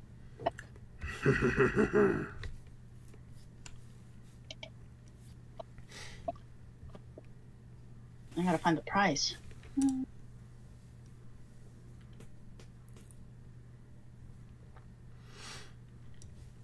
Anything you guys want to do with the centaurs tonight? 15 silver. So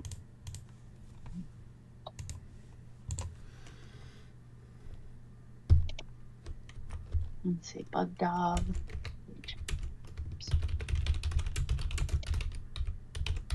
Free. Yeah.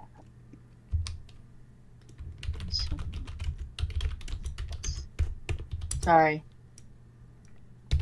You guys go ahead and make the decisions. I'm doing ogre math. Let's see. I'm not sure what decisions are there to be made. Yeah, me neither. You're just shopping still, right? Yeah, you guys are back at the centaur camp. Yeah. Oh, I'm sorry. Yeah, and I asked if there was anything else you guys wanted to do with the centaurs tonight. Oh. Not that I can think of. Rio will make dinner, and I suppose he doesn't have to. Neil could play music and stuff. We could just have a party.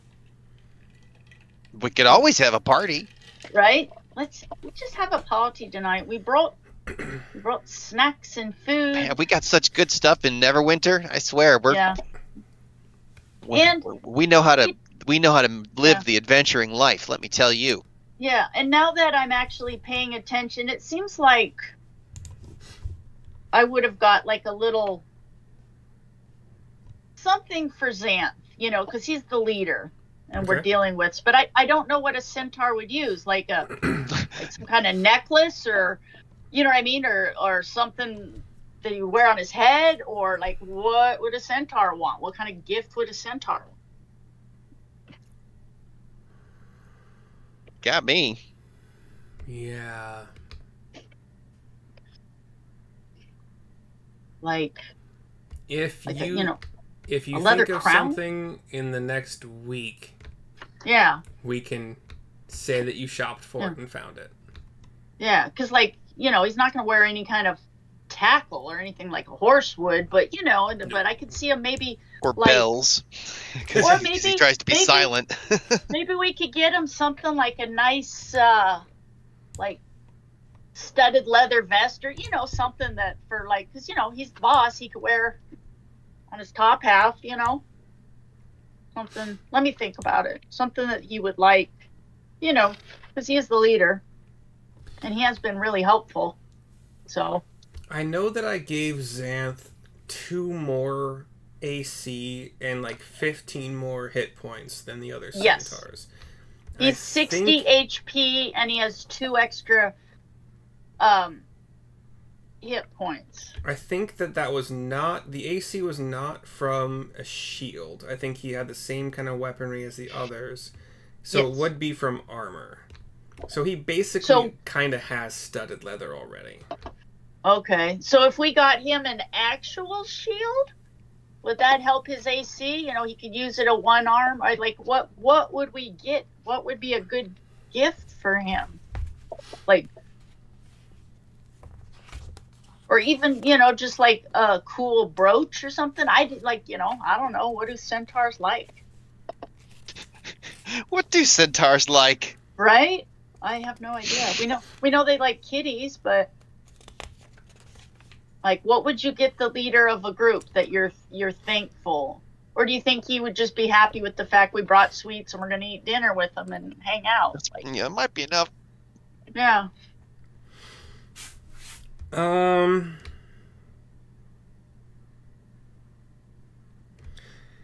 So with I'll be right back. I gotta go quick bio break. Okay. Go real quick. His AC is 14, so... With their attacks being a pike or hooves, I don't think a shield would work too well for that, because the pike is two-handed. Okay. They do like to celebrate and dance and stuff, so maybe you could, and for not much money at all, really, replace their worn-out instruments. Yeah, we could do that. Bring them, you know what I mean? Bring them new instruments for their little centaur parties. Because they all did put their butts on the line for us. So I would also rule for, pretty cheaply. Ooh, I don't know if they would want that, though. I'm thinking kind of disco ball / little rocks that shine different colors, kind of in a rotation. I can see them, so they could just have a centaur rave. Yeah. That'd be cool. Yeah. I don't know if they would like that, giving away their position more than a bonfire already does. It seems like if they're already playing music and having a bonfire, Yeah. So you could probably replace their weapons that you... Sorry, not weapons. Their weapons are fine. Instruments, and get them these kind of little disco rocks. Yeah, disco rocks. I'm happy with that being a total of 20 gold. Okay. Yeah, we'll do that for them just because they probably generous for magical rocks. They'll get some new instruments and some disco rocks. Yeah. Does that sound fair, Neil? He went to the bathroom. I'm sorry, I missed that. We're gonna get disco rocks and new instruments for the centaurs, so when they party, that they've got awesome light show. All right, awesome. I don't know, some kind of thaumaturgy spell on some mirrored basically rock. Yeah, thaumaturgy or minor image or something like that. Disco rocks.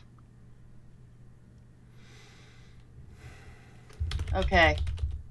Anything specific for Falcon's Lodge while we're at it? Or does saving their lodge from destruction, is that good enough? Somebody else make a decision. So for centaurs. Well, we're bringing, like I said, we're bringing some food and and yeah, we would and you we would saved have asked their lodge. Yeah, I think Falcon is make dinner and the centaurs. Falcon and his helper people are very simplistic, but yeah. Pell, the young boy, for sure would probably enjoy some sweets because he's we'll bring the helpers we'll stop by some kind of bakery and bring the stuff that you want when you're younger, or you don't get a lot junk food or something sweet, snacks, baked goods. You already purchased that as part of the Yeah. bundle that I said, Yeah. So 20. There's probably not a whole lot more to do. Do you guys want to like quickly go through your long rest and then getting to Falcon's Lodge and that encounter with Falcon, or just take the long, like, call it a night right now and wake up? We're at the Centaur camp. You're at the Centaur camp. It's night. They are using the disco rocks and the new instruments that were purchased for a nice The disco celebration. rocks. And we're having a full on party. Yeah, Yeah. we can pick it up from there next time. Yeah. Yeah. What I'm thinking is like bonfire in the middle, and then 4 disco rocks at north, south, east, and west, and they kind of like Right? spin a little bit with various colors randomly, and maybe Yeah. shine for like 5 to 10 feet in the direction they are currently. And Neil's just jamming with the Yeah. centaurs. For sure. Yeah. Yep, on my pan flute. Yeah. And Good. Rio's even dancing a little bit. I don't know. Rio's a pretty stoic. He's tapping his foot. Okay, good, possible. There was before we end, there was this ongoing question between the centaurs and Neil in regards to a portal, right? Back to your land. Right. Do you recall the last thing that we talked about? No. Great, because neither do I. I think the centaurs had a bead on a possible portal location for you. I think they might have asked you to take care of like the whole Woodland Manse thing first, or does any of this ring a bell? No. This Yeah. barely. Yeah, I know the centaurs mentioned... It's been a long time ago, I think. Yeah, they mentioned knowing something about a Fey portal. And I think they asked for your help first. It could have been the Dragon Barrow, it could have been something else. But... So, back during the Will-O-Wisp era? Let's see. I don't recall a Will-O-Wisp. Oh, from the Dragon Barrow? Barrow, yeah. Yeah, that's when you guys met the centaurs. Yes. And you would have learned the night after the Dragon Barrow was cleared out with your party with the centaurs that they knew of it. I know we've talked about it, but I have no idea what the fine details were. But they know. They know of... Nice. Well... It travels around. It's not one set spot in the Neverwinter woods. It travels around, as Fey magic tends to be a little bit unpredictable, wild, whatever. But they are sure they know that the portal stays in one spot for at least a day. If not, like, it's basically like a 1d4 kind of situation. It's at least one day. Could be up to 4 days. I'm imagining like some of those old video games where like the thing appears in the woods, but only at certain times. Mm-hmm. Yeah. So they know that if they Final locate Fantasy, it, the old ones. Yeah, I've never played fully through any Final Fantasy before 7, but I played a little bit of 3 as a simulator on ROM. But I don't know what you guys' sending stone situation is right now. I think you have 3 total. We have 3. Last I checked, Bugdub had 1 when you left him somewhere, but I think it probably got back to you 3. Yes. There otherwise would be no quick way for them to get word to you when they find a portal. But given that you're following Sarissa to theoretically defeat the dragon and write an epic poem or song about it, you could probably pretty easily find this roaming tribe of centaurs again. But So you have your do choice we want now. a sending stone with them, or do we just look for them? That's the choice that you the- have. That's the option. Do we want to leave one of us sending stones with them? Sure. Yeah, I mean, we tend to only use 2 of the sending stones at a time, so You we'll have barely our use them at walkie- all, really. Yeah, Because it's So- make it easy mode. and that way we always can find them. So in case they come across the portal. So you're leaving 1 sending stone with the centaurs officially? Okay. Yes. So Sounds if good. the 3 of you each have 1 sending stone in your inventories, make sure one of you gets rid of it. And you can designate who to do that. I just have 2 listed in our common kitty booty. And then 1 with the centaurs, right?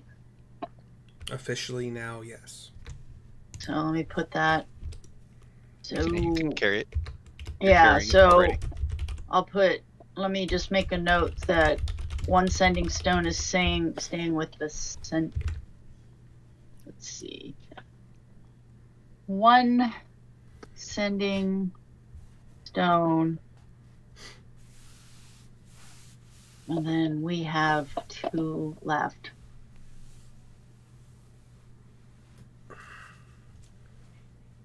So, there we go. I believe that would be it. And once again, if you need a long rest, you are welcome to take one now. And we'll pick up next session in the morning. Yes. All right. Okay. Okay. All right. Excellent. I will see y'all next time. Awesome. All right, cool. Thank you. Ta-ta, Good and dreams. thank you.